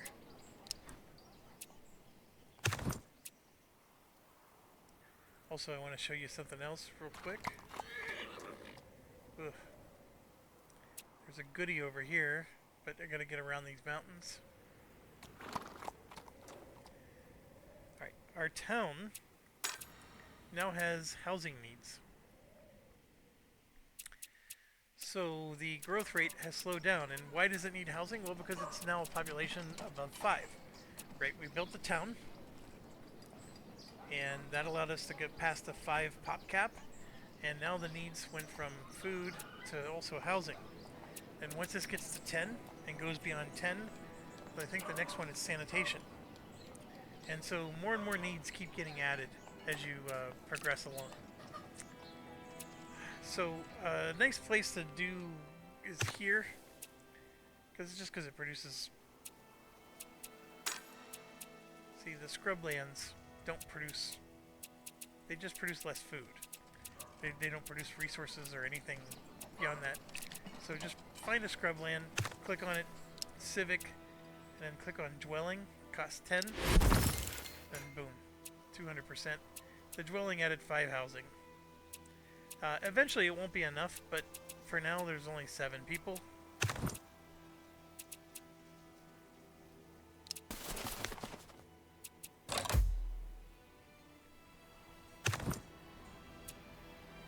There's a goodie hut here, so let's grab that. I'm going to take the diplomacy experience, and then I'm going to grab...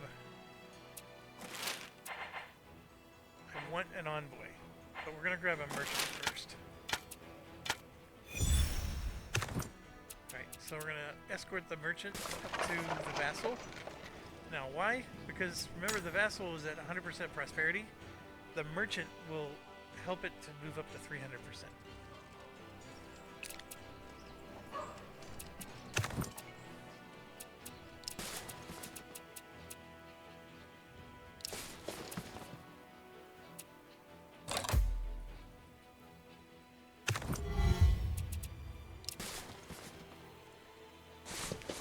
Alright, so we're finding goodie huts with our settler. It's technically our band. We're getting attacked a lot, but defense is good with these guys. I mean, their health is down a little bit.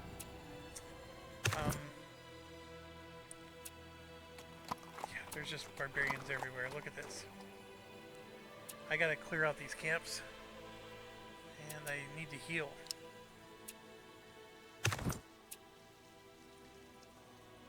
So we're trying to clear out this camp. They healed up a lot while we were healing, so it's actually it's why I need to research that upgrade to my military. Now we could raise an army, but it's still just, it's a warband and an archer now instead of 2 warbands. Still not a big fan of that. I think I'm going to do Eureka, so let's finish our research here. You can let's see, we can go for Age of Iron, because we still don't have the 2 other landmarks. It's probably good to be first. So I'm going to go ahead and click on it, and then do a Eureka, which just gave us a big boost towards it.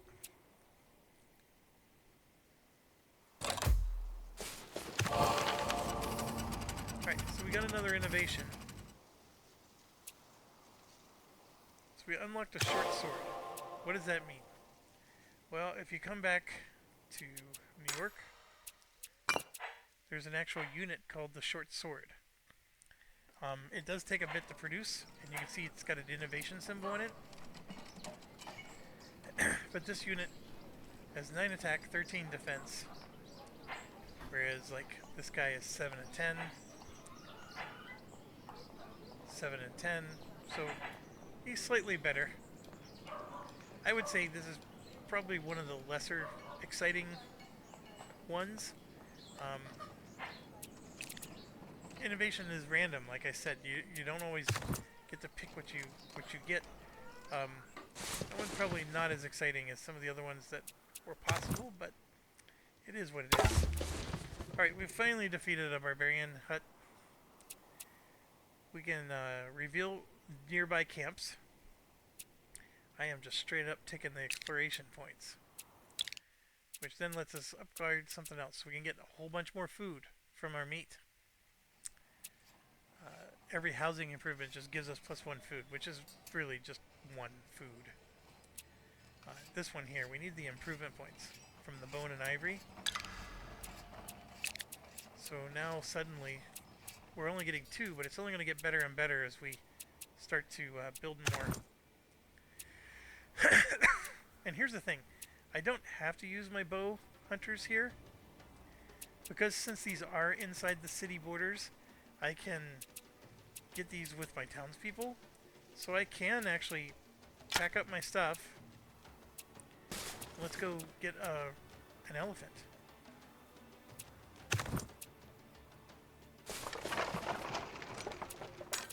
Now New York temporarily has less food, and we're back down to +1, but it should rectify itself. And here you can see we're getting attacked. That line unit is really powerful. Spear unit, I mean. Here, this guy.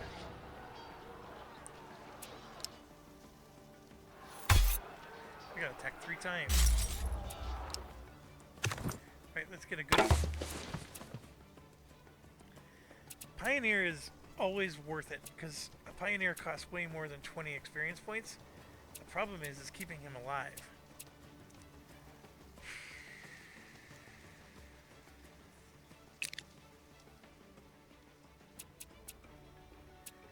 See, he's just standing here. Look at this thing. This thing's gonna kill him in a heartbeat. What does a Pioneer do? It lets you build an outpost, which sort of acts like one of these. It eventually can be upgraded to a castle, and you can actually have castle lands. And anyways, it's a neat little mechanic, and then you can eventually absorb them into your towns. Alright, so here we got the merchant. He's going to deploy. You can see there's a little money symbol here. And so this prosperity will tick up every round until it gets to 300%. So I'm going to bring my Uber back to town.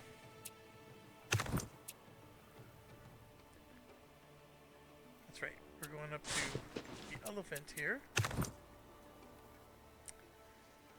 I'm going to assume there's not that much there.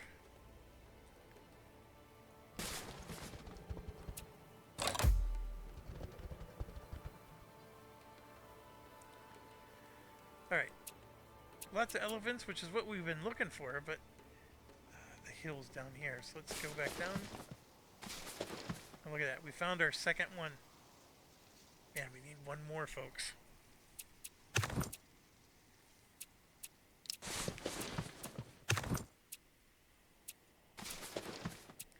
So now we're going to harvest the elephant instead. you can see we got the ivory tusks, which gives us exploration points. And I believe our meat went back up. What does the elephant give us? Elephant just gives us ivory. That's fine. That's what we wanted.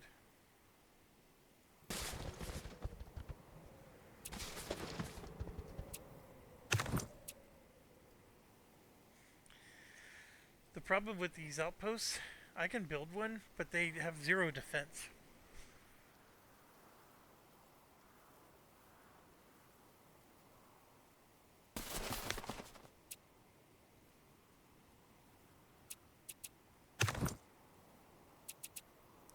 This, by the way, is promote somebody to a leader. I don't recommend it until you're at least age 2, and I'm talking age 2 units. We don't have our age 2 stuff unlocked yet. So many things. I can try to take this out. I'm gonna just keep going for now.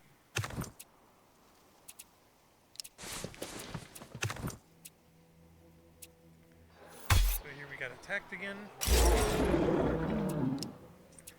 Our unit, the little saber-tooth tigers, you can see they're getting weaker.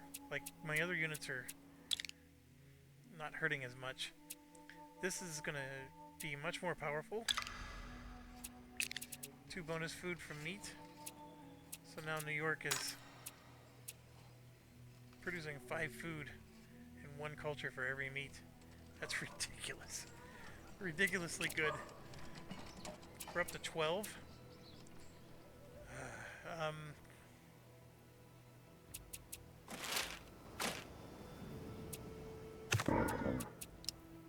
So hunting camp only costs 6.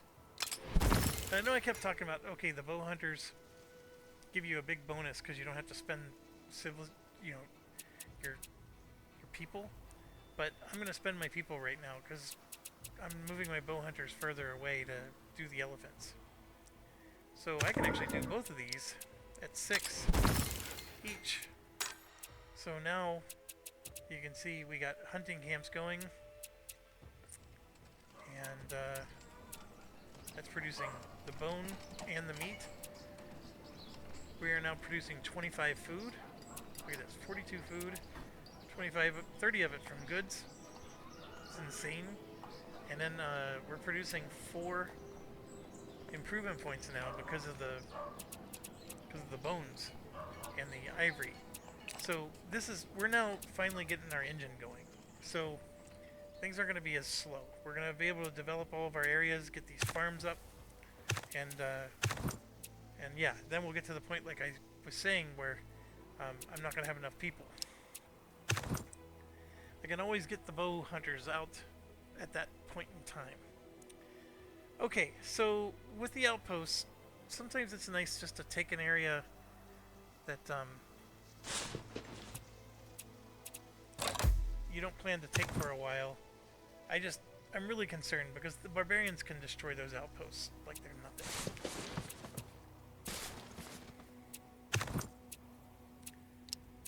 Just gonna keep my guy there. We'll create our outpost. You can see it made a road to the nearest city. It shows the little dashed lines because the outpost, it's technically my territory, but I don't develop it or anything. You can revert it back to a pioneer. You can change the region it's linked to if you'd like. And then right now its specialization is it's an outpost. It can eventually be upgraded to a castle.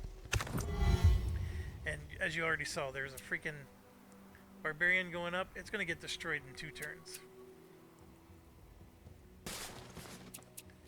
Alright, we finally found our hill. I'm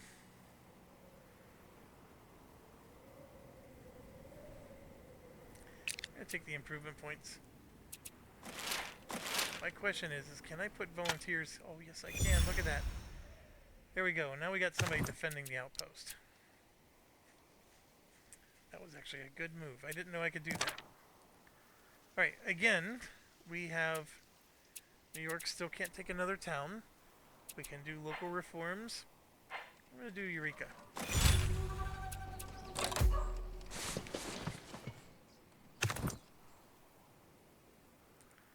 Alright, now I gotta figure out where am I gonna put this new city. This is too close. Too close to New York. And we want some nice resources. Preferably not resources we already have. I mean, these 3 elephants are beautiful, but what would be really nice is like this marble, for example, or maybe some. Now you might be thinking, okay, well, where's the iron? Where's the coal? Everywhere there's a hill, you can generate iron. Just a hillside alone, you build a mine, and you can get iron. You can also get marble from the hill as well. It's one or the other. You have to choose. Now this, of course, is going to give you bonus for mining this. But yes, really, the thing here is I mean, I do have flax. I have olives. I have cotton. Just still feel like it's way too close to that. This over here is actually a really beautiful spot. I know it's close to this, but I want to take all the turns to move all the way across the map. I don't really.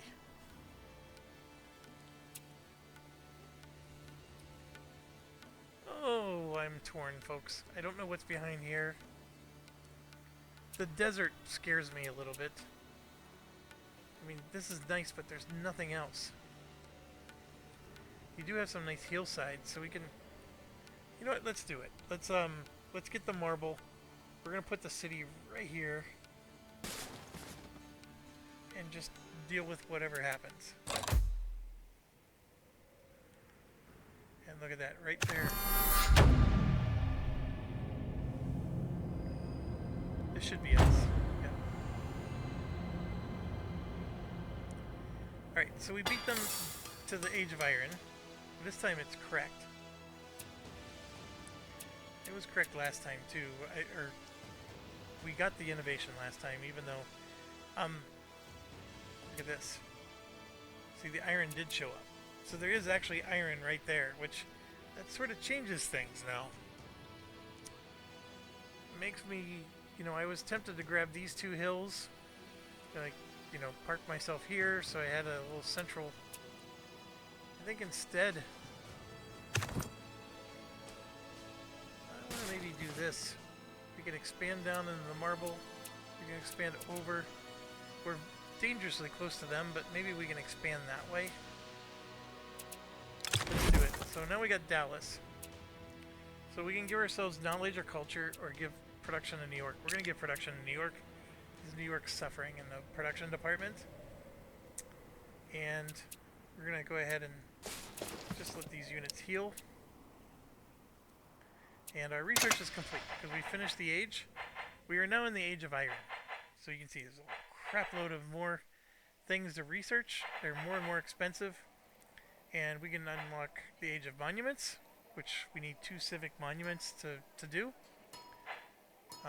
Age of Kings, and then there's a Plague. The Plague Age is a bad one. That's why it's surrounded by red. This is a punishment one, and it happens if there's a crisis. And the crisis occurs when you have city population that's too high, and you don't have enough sanitation for them. You start to accumulate points, and if you ever get 20 points, these 2 ages become locked out, and you can't get these ages anymore. You must go after this one, and only this one. So it's really bonkers. I'm coming back. We're going to do some retro research. We need to destroy some barbarians, so let's get this going. And so Dallas is our new town, and as you can see, we have a million things. There's that monument I was telling you about. We need 2 of them. We need a lot of things in Dallas. Food, of course, is the top priority. But none of these really make food for them. Takes 12 turns to get a bow hunter. We can rush it for 288, which apparently we don't have.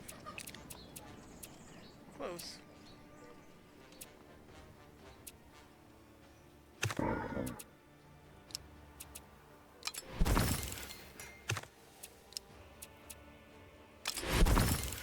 There you go. So now Dallas has choices. This one gives them 2 food and 2 cotton.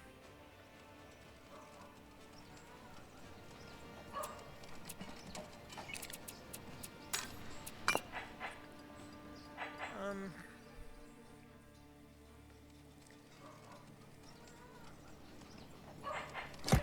know it's going to take a while, but we got to get that work camp going.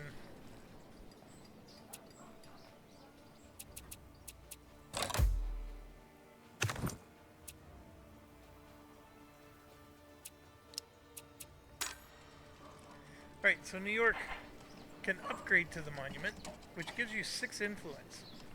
These monuments are going to help us spread our borders really easy. We have to prioritize the aqueduct if we keep growing. The stores is another way to get extra production. You can see there's 4 production from the stores. And it also lets us do domestic exports, which is pretty cool. We can actually give some of our goods to Dallas, and then Dallas can give goods to us. The temple, always a good one because you get a culture and a knowledge boost. And then of course this one, if you don't have the huge bonuses we're getting in improvement points, this is one of the ways to start generating extra improvement points.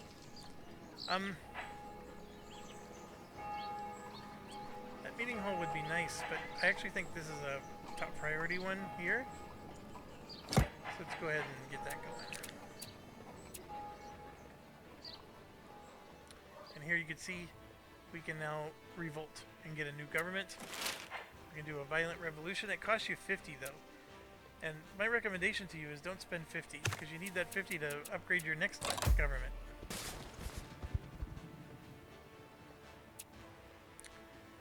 And now we're up to 83. This is building up nicely. Look right here. We want to get a forester going so we can start generating some production points.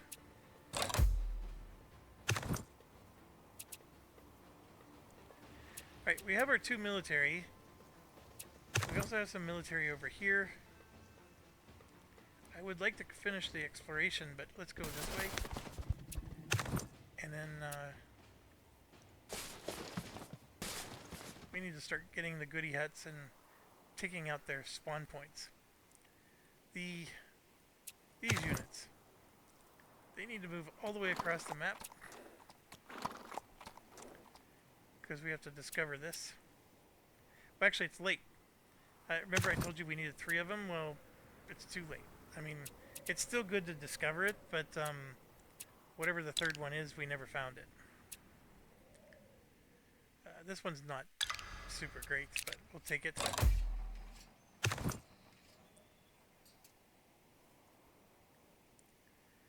Alright, so we fought that.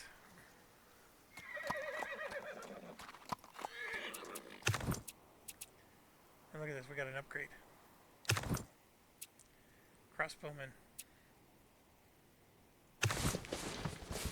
Another spawn.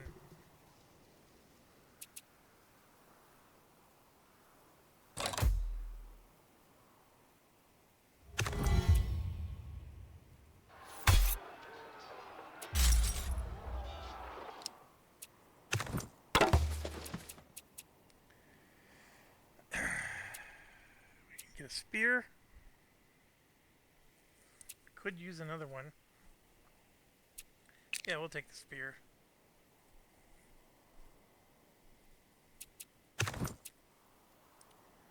Alright. We need to get to here.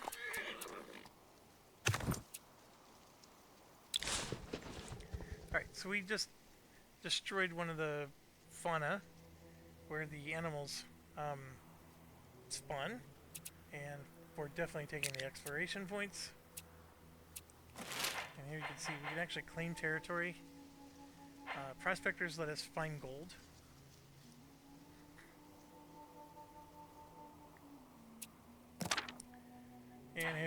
going to do a peaceful revolution. It does take one of our culture boosts, so instead of doing local reforms or Eureka, or like this one's a new one, this gives you innovation points. We're going to do peaceful revolution. And basically everything that we had goes away, and now we choose between Imperial Dynasty or Kingdom. Kingdom is better when you have a lot of vassals, and we are going to have a lot of vassals, so I'm going to go ahead and take Kingdom. The Imperial Dynasty, though, boosts your capital, so your capital is like super powerful. Actually, let me think about this. This gives us, so our vassals will increase prosperity on their own.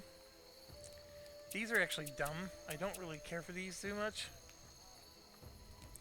Right here, spawn envoy costs basically 1/3 less. That's what I think I like this one, but let me show you the other one at least. You get to construct a palace, and the palace, well, you get to construct a throne with the other one, but the palace can have sanitation improvements and housing, so there's some nice bonuses there. +1 knowledge for every 5 population, and +1 production for every 2. This can actually be really good for New York, because New York doesn't have enough production. You know what? Let's do this one. Just for that reason. And the palace is going to give you a region level, where you get 1 extra food from farms. Let's go ahead and do this one. See, look, I have so many points. And yeah, we're going to take the production. So what's New York working on? 5 turns left. Yeah, we'll go ahead and let it finish. The palace, maybe it'll show up next turn.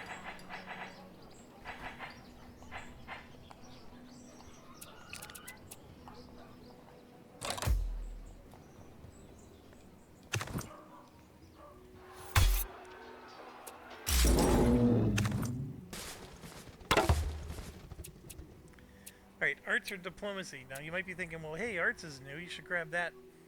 I don't need it yet. The diplomacy is what I need. So I'm going to go ahead and take that. And then one other thing is, you might notice is New York is at their population limit, and they're gaining, oh boy, we're getting unrest. So it's because of the number of regions we have. So when we built Dallas, Dallas is a full-blown city. It's not a vassal like the other ones. And therefore the amount of unrest is being increased by 2. So how do you stop unrest? Well, you just got to build some of these other things like the walls. See, that gives us 4 unrest suppression. In fact, I got to do it now. I'm going to go ahead and just rush build that. And so now we're going to have a negative 1.5. And then come back and keep finishing this up.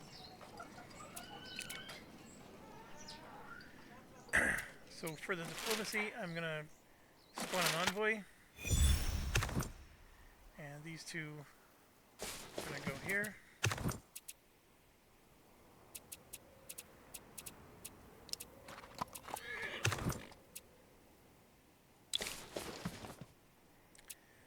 I'm going to definitely take the government experience.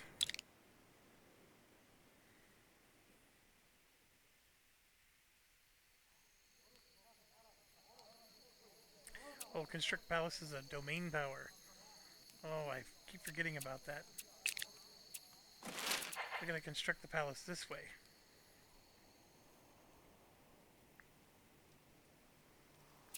Yeah. So New York's going to get the palace. And that just helped their... Look at that. We're up to 12 production now. The palace itself gives us 5. Because, yeah, we're doing a lot better with that palace. That was the good move.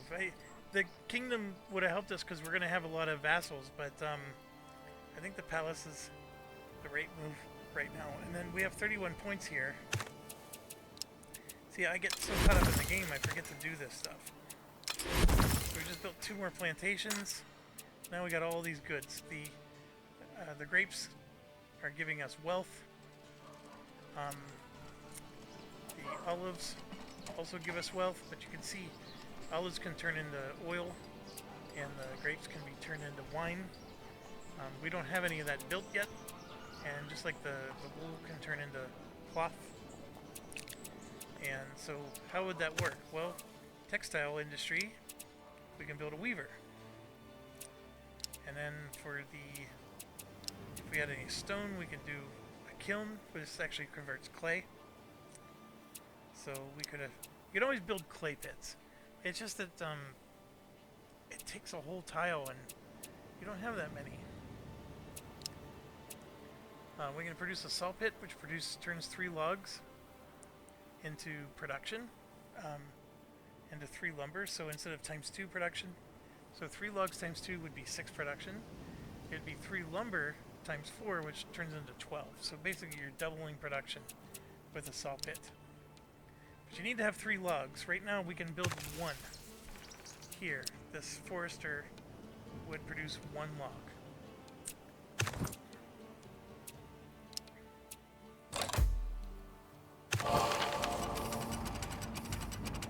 Alright, so our innovation thing happened. The palace gives us +1 culture. And we are now able to upgrade all of our military. That was good.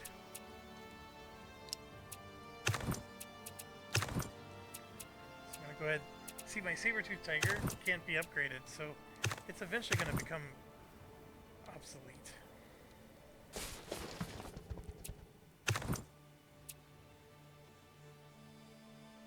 Look at these guys.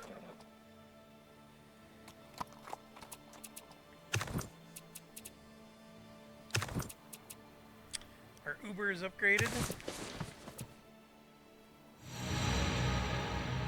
And it's all because of this.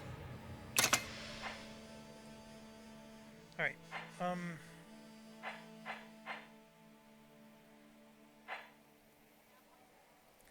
I do need these, but I don't need them now, because I'm not doing anything with my ship game, and as you know, I don't have any mines built, although Dallas is getting close to needing this. So I will need this for Dallas, but Dallas has basic stuff being built. So I'm going to come over here and let's get some of these going. Alright, so smelting is part of mining. Like, these two go together.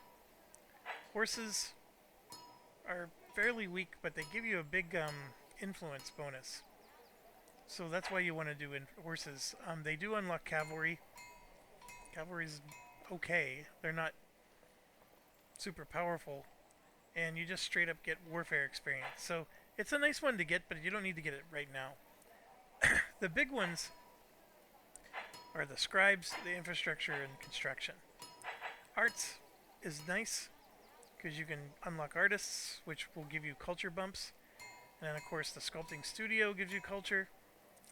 This uses the limestone or marble to make statues. This one straight up gets you arts experience, which currently we don't get. And Colosseum, of course, helps with unrest. The scribes are going to help us to make paper, and we're going to need that to help us when we have religion. And infrastructure, of course, right here is going to increase the number of towns, which will allow us to improve our region. And right now you can see our city's capped out at 10 out of 10. So the town will allow us to go up to 15 or whatever. And so let's go ahead and go after that one.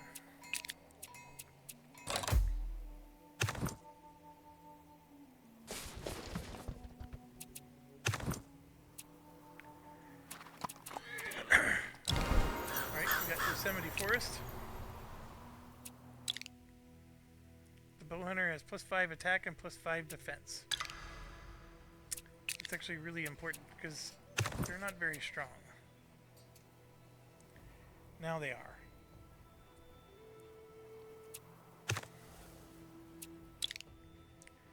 For Imperial Dynasty, we can get these. Let's grab the housing one first.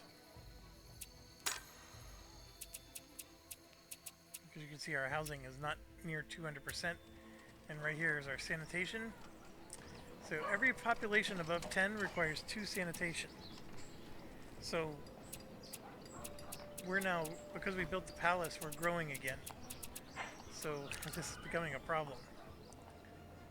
Alright, so good thing we're producing a lot of these points. I'll show you, for under civic, we have to build a midden. And that creates 4 sanitation points, which is not a lot.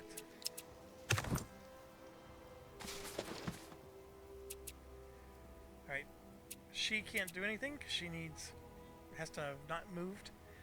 But that's, our Uber did another successful delivery. Found another goodie hut.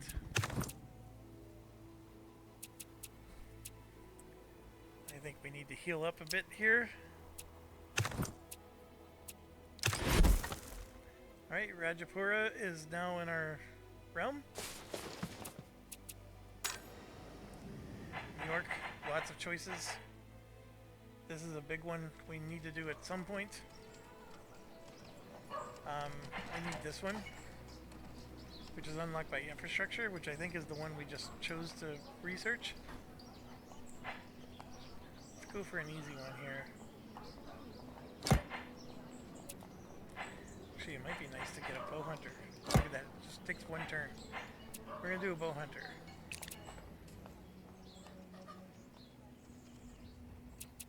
Yeah, we're doing infrastructure, but that's necessary. We gotta be able to build an aqueduct.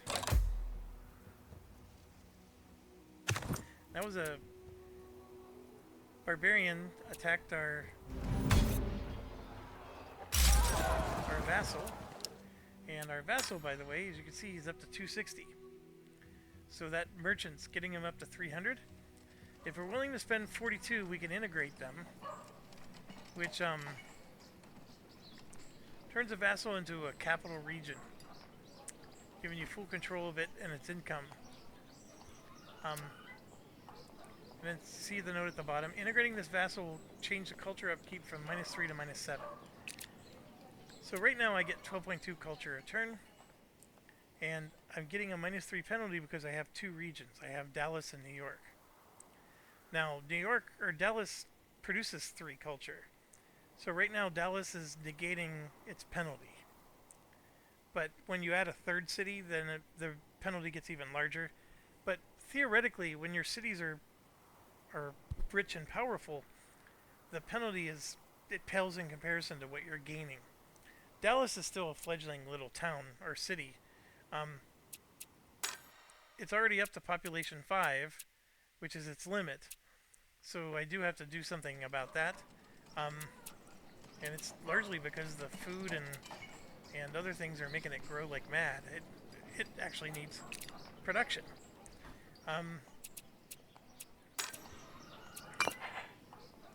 It's going to have some production in 3 turns.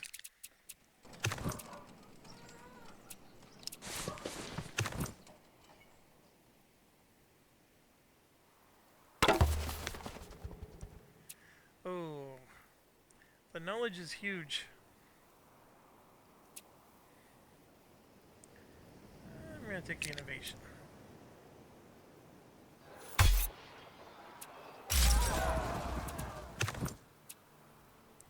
I take the innovation because there's very few other mechanisms to get innovation.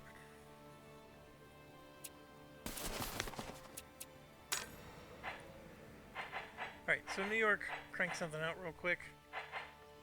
This market, not a bad idea. This will help it get even more production. You can get a little over obsessed with the production thing.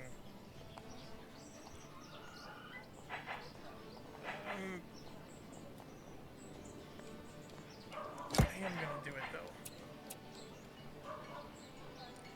Should probably build another bow hunter.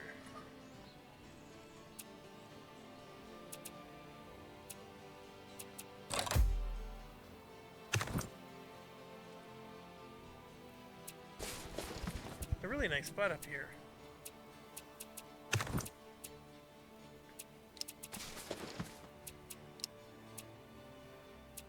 Once again, our Uber is...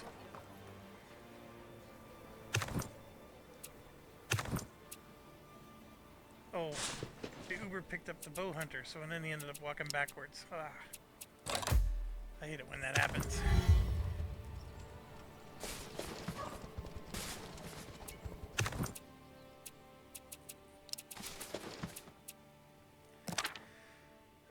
Alright, we could do local reforms. Like I said, this is the only other way to get innovation. But look at this. We're already 1 point towards our crisis because we don't have enough. Let's do the Eureka.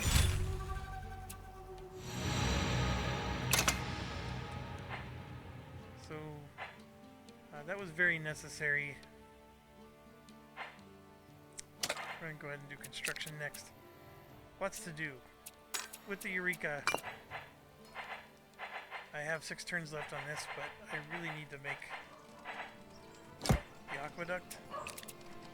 And then I hate to use a grassland for it, but we gotta create a midden to get the sanitation up, because if this gets to 20, we're hosed.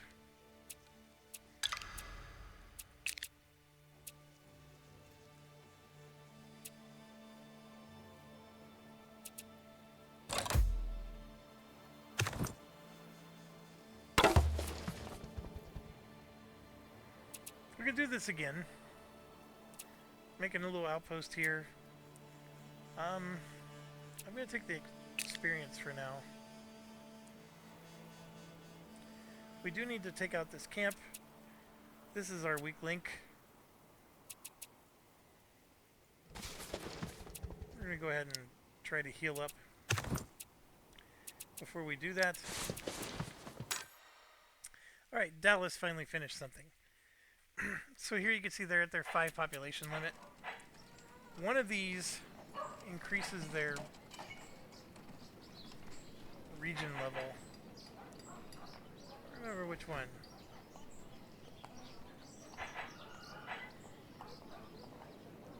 Right there, the granary. Which will then let them go beyond 5. Might need it just for the influence. I'm sort of okay with them being stuck at 5 right now. I'm going to go ahead and get some of these basic buildings built. We do need to get them some production, which means they need to... So, one of the things you can do is you can claim territories. That's going to spend 30 of my points. And then I can claim this hill. And then I can plop a mine there, and then bam, I'm getting production. Another thing I can do, and I know I poo-poo it all the time, but I can... Where does it fall under?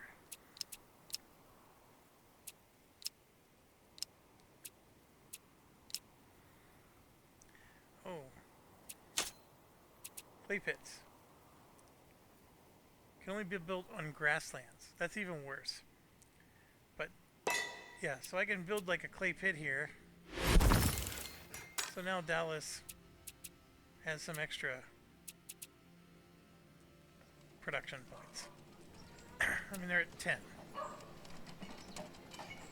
So they got a little bit now. They actually got a lot because we finished that building. That took 20 plus turns or whatever. This is something I'm eventually going to want to destroy. But yes, this is like, you can do that instead of trying to spend all the points here. You're spending points there, though.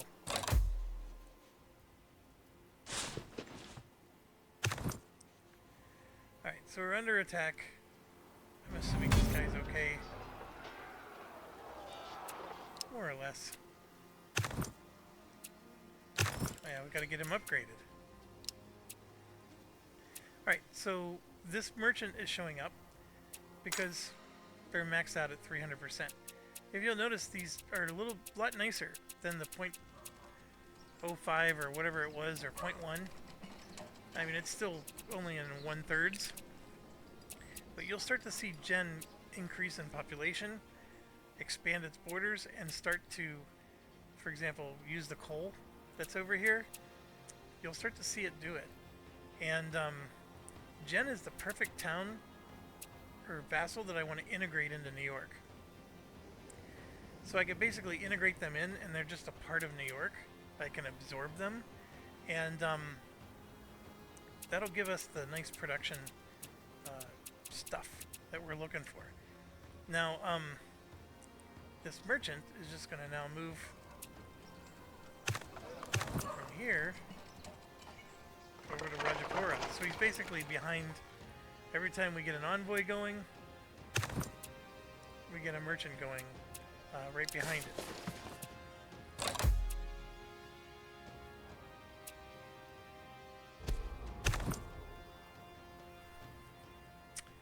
Alright, so we finished resting up here. We need help in this direction. I don't think I'm going to be able to make it through those mountains.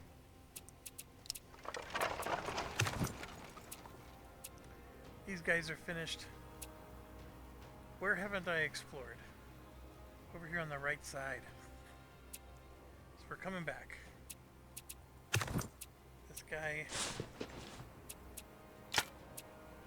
So now we got 2 elephants going. So we got 2 ivory. More exploration points being earned. This guy should be fine.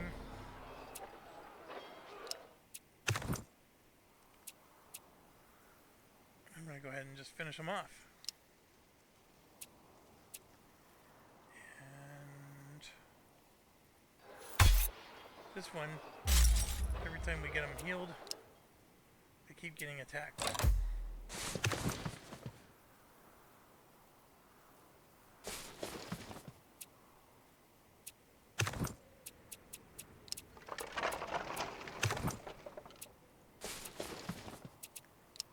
Best idea ever was to put a defender there.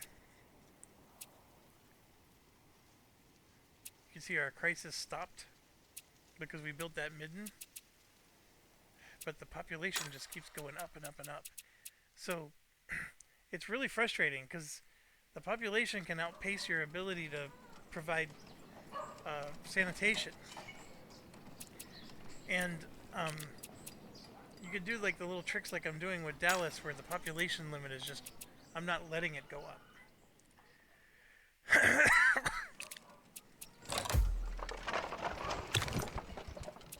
So we just met the Zulu. I don't know where they are or what's causing me to meet them. Probably a ship, maybe? Yeah, I don't know. If they're actually on our continent, that's really scary.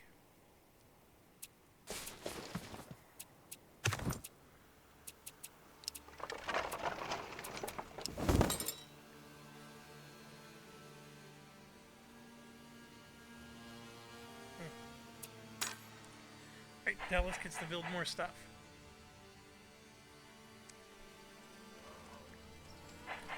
This civic monument is necessary for us to go to the right age. And it's going to help them to expand their borders. So we're going to go ahead and get that going. And we can see Dallas is only halfway on some of these.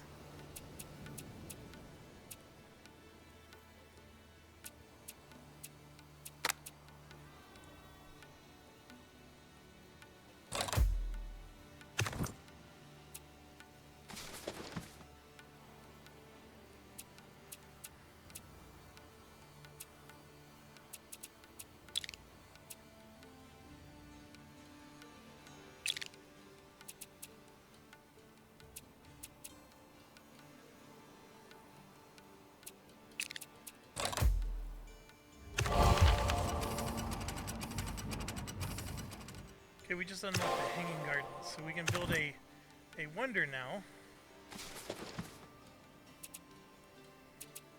Oh, we got 51 points, so I keep forgetting to use those. Let's start with here. We definitely want to get that forester up. I don't know about anything else at the moment.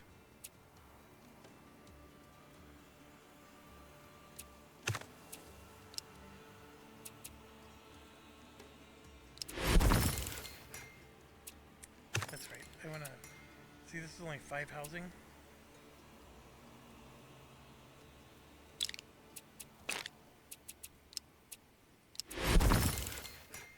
Gets us 15 housing. It does increase the unrest by 4. So we should be good. Alright. See, I could have another town now. So I'm going to do the town that I was talking about right there. If I get these 3 developed into lumber, New York will not have a production problem anymore.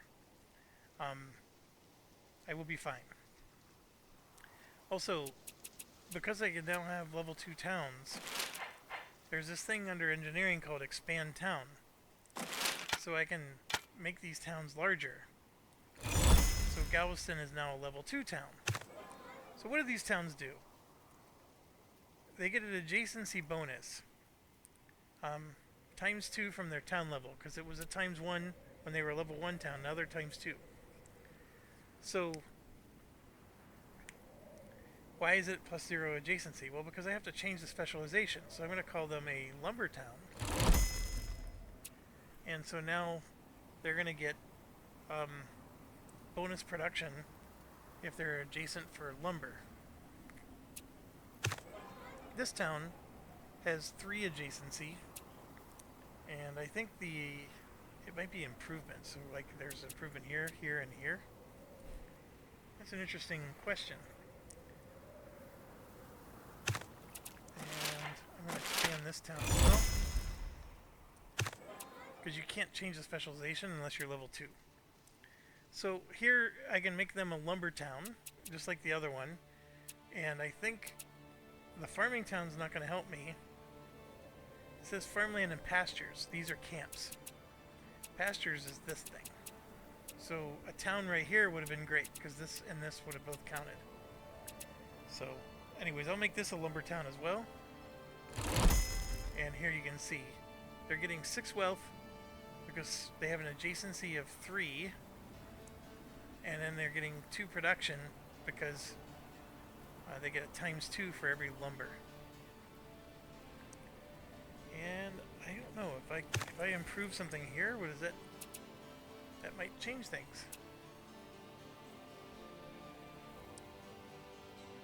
What does New York have? They got 1 wool, a heck of a lot of meat.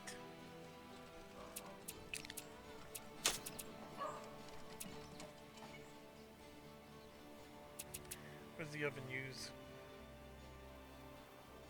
Flour.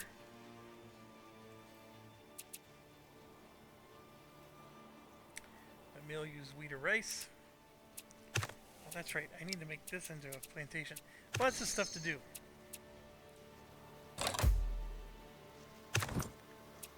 And you saw how the town immediately expanded some things.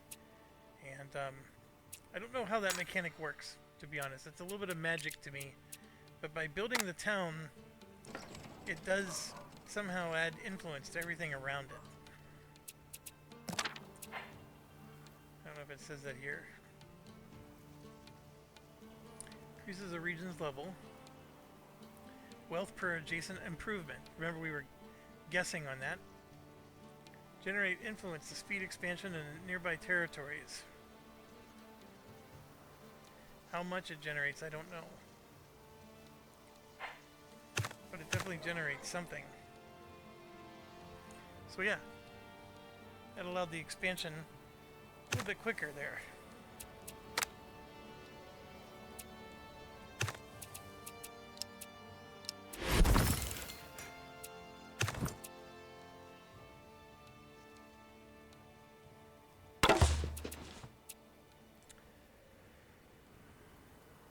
I'm going to take the knowledge. We're getting great improvement points. Alright, so we get to upgrade our towers to stone towers. Our walls to stone walls. The catapult bireme is an awesome ship. You can actually attack units on land with it. And the catapult itself. So we got 2 of the 3. I need 2 civic monuments. Smelting is and mining is something I'm going to want soon.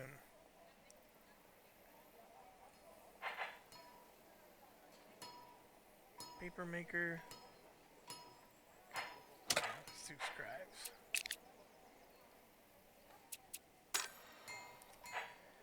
So I got to get that monument built. So many things. Look at this. The Hanging Gardens. 1 culture, 20 food. 0.1 arts experience per population in this region. Yeah, I gotta get this one going first. Right, we finished the aqueduct, so we're able to handle the growth. And Dallas still capped. And we're building the monument for them as well. That's good. We'll get both the monuments finished. Dallas has riots. Look at that, it's up to 34. So, what is a cheap stone walls? 8 unrest. 10. I thought there was another.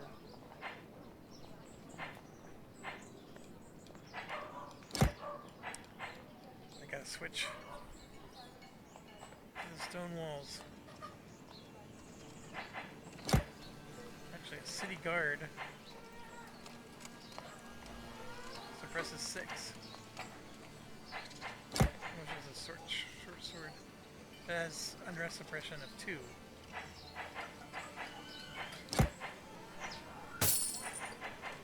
Go ahead and rush that and get. Oh no.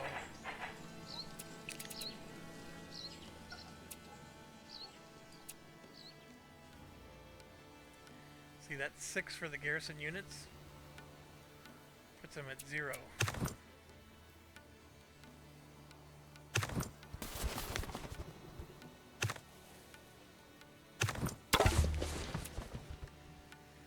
We'll grab the culture.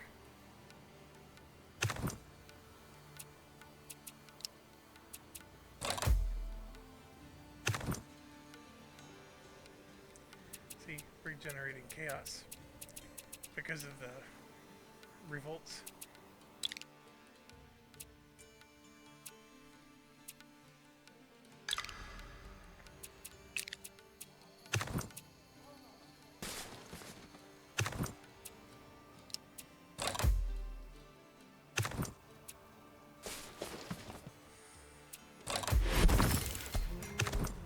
Okay, you just heard like something slam and then like almost like a bell ringing.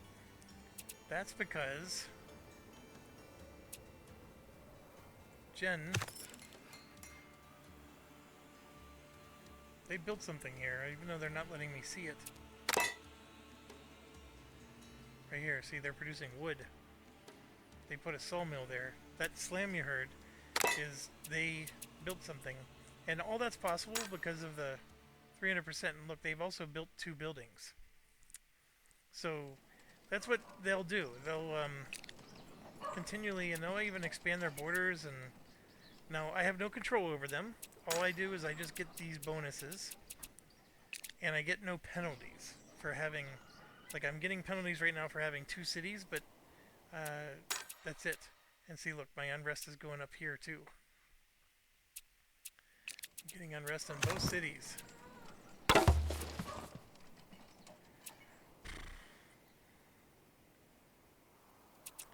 Yeah, I'll get a crossbow. And you can see I can now have 4 units. That's because of the research I did in the H2. Alright, so New York needs to suppress angry people. This will be done in 3 turns.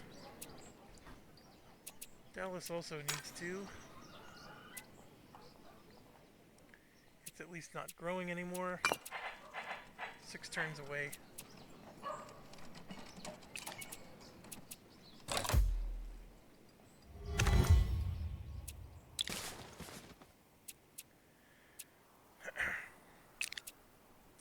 I guess I'm taking the improvement points.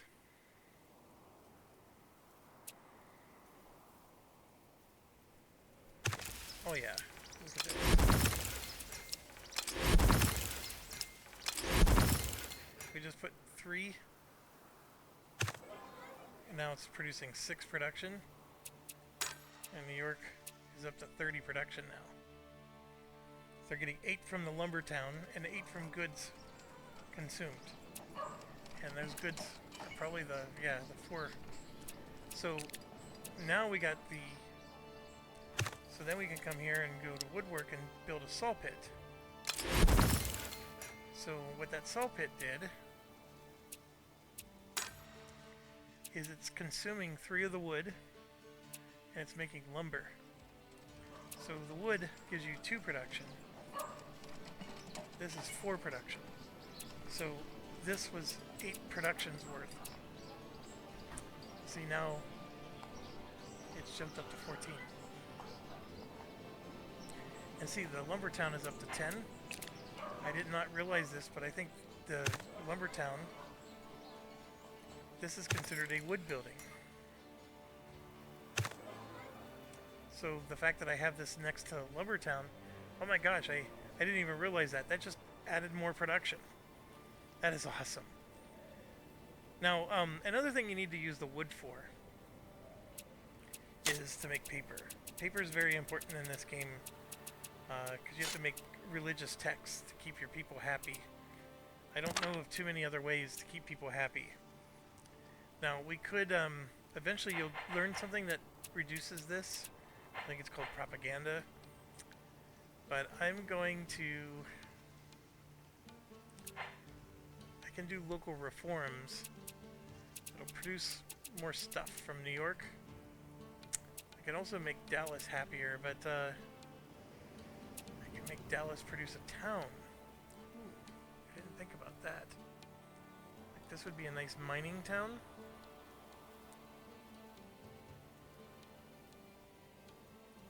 This would be a fantastic spot for a farm town.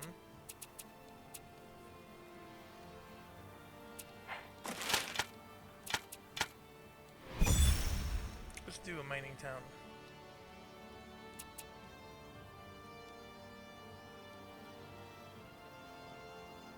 Boom, it just expanded.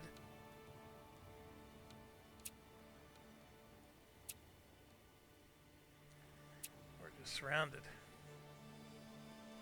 There's another one over here. Alright, so some of the reason why Dallas is upset is when they get population capped, they do get upset from that. I don't know. Like here you can see there's 4 improvements, half from the population. See, their population's growing again because I placed the town. So now they're upset again. We got 4 turns, and then I'll build something like the stone walls or whatever to... the watch also helps. That's 10 unrest suppression. We'll get things back to normal. Actually, let's rush it. And then let's get the stone walls going.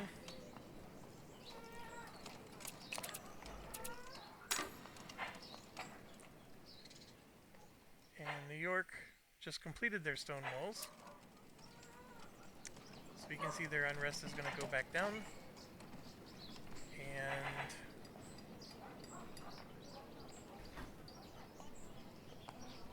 it'd be nice to build this over, but yeah, I guess we'll build it here. This only costs 1 turn.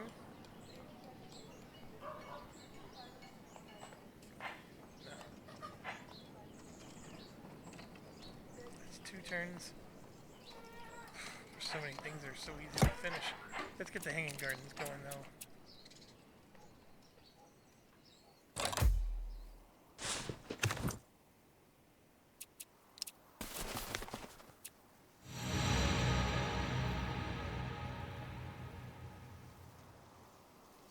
Okay, so now we can make paper and convert the paper into either knowledge and then eventually, and here's how we can make the paper. So that's important.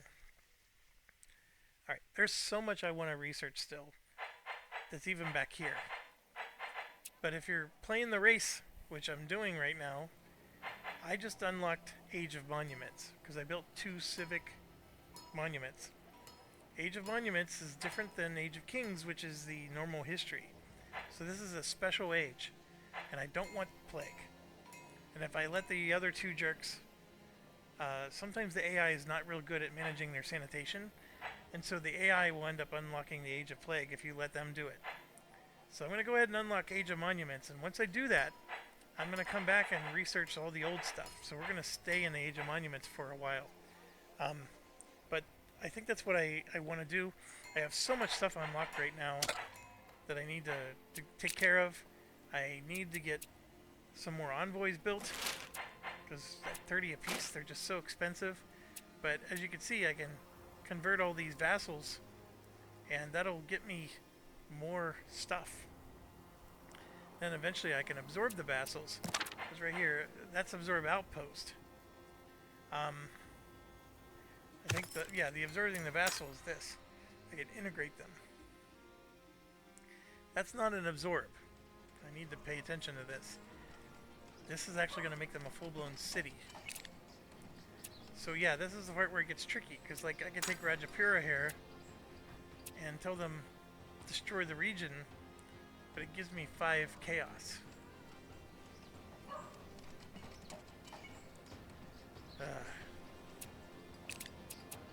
Alright, I am going to end it here. I'm at almost 3 hours. I hope I at least gave you a great introduction to the game. You got to see how we played through a couple ages, and we're getting ready to go to, I think it's age 4. It only gets even more cool. More and more stuff gets added. The industry chain gets better and better. You can see it. We got all this stuff. This thing's going to fill up all the way eventually. Industry gets better and better, and the best way I can point it out is when you look at the goods, like this wood, it now shows you how the wood can be used to make lumber or paper. And so if you just start hovering over things, like this meat will eventually be used in a kitchen. And so forth. Like here you can see that the rice can be used to make wine or flour. And so forth. So the goods get more complex. The hardest part is you need, every building that you build takes a whole hex, and you only have so many hexes. So you can't focus on every industry, and you're going to have to just pick and choose which ones you're going to focus on. But there's a cool thing when we start building those markets. I haven't built one yet, but this market lets you do foreign imports. And then there's one, I think it's the stores. They let you do domestic exports. Alright, so foreign imports. If you're friendly with another player, you could actually import a good that they make. It's just part of natural trade. And I don't think they get a choice in the matter. You could just pick any of their goods and say, hey, I want that one. And if you're picking like a lumber, and the lumber gives you 2 production, then you go up by 2 production. But the domestic export is really cool, because like I could pick Dallas and say, hey Dallas, I know you're short on food, I'm going to send you a fish. Or, more importantly, I have all these goods. I can only build so many buildings. Maybe this rice is just not used. Like I know I can make flour with it, but I don't have the ability to make a mill. I have to make a mill, and then I have to make a flour maker. I think the mill makes the flour, but then that flour gets put into a bakery, right? You know what I mean? Like you need 3 different hexes to complete the whole chain of the industry. So that's too much. Well, what I could do is I could send this one rice that I have over to Dallas, and Dallas will spend the 3 things. And then I got the, I might have the paper makers. Like I'm making all the paper.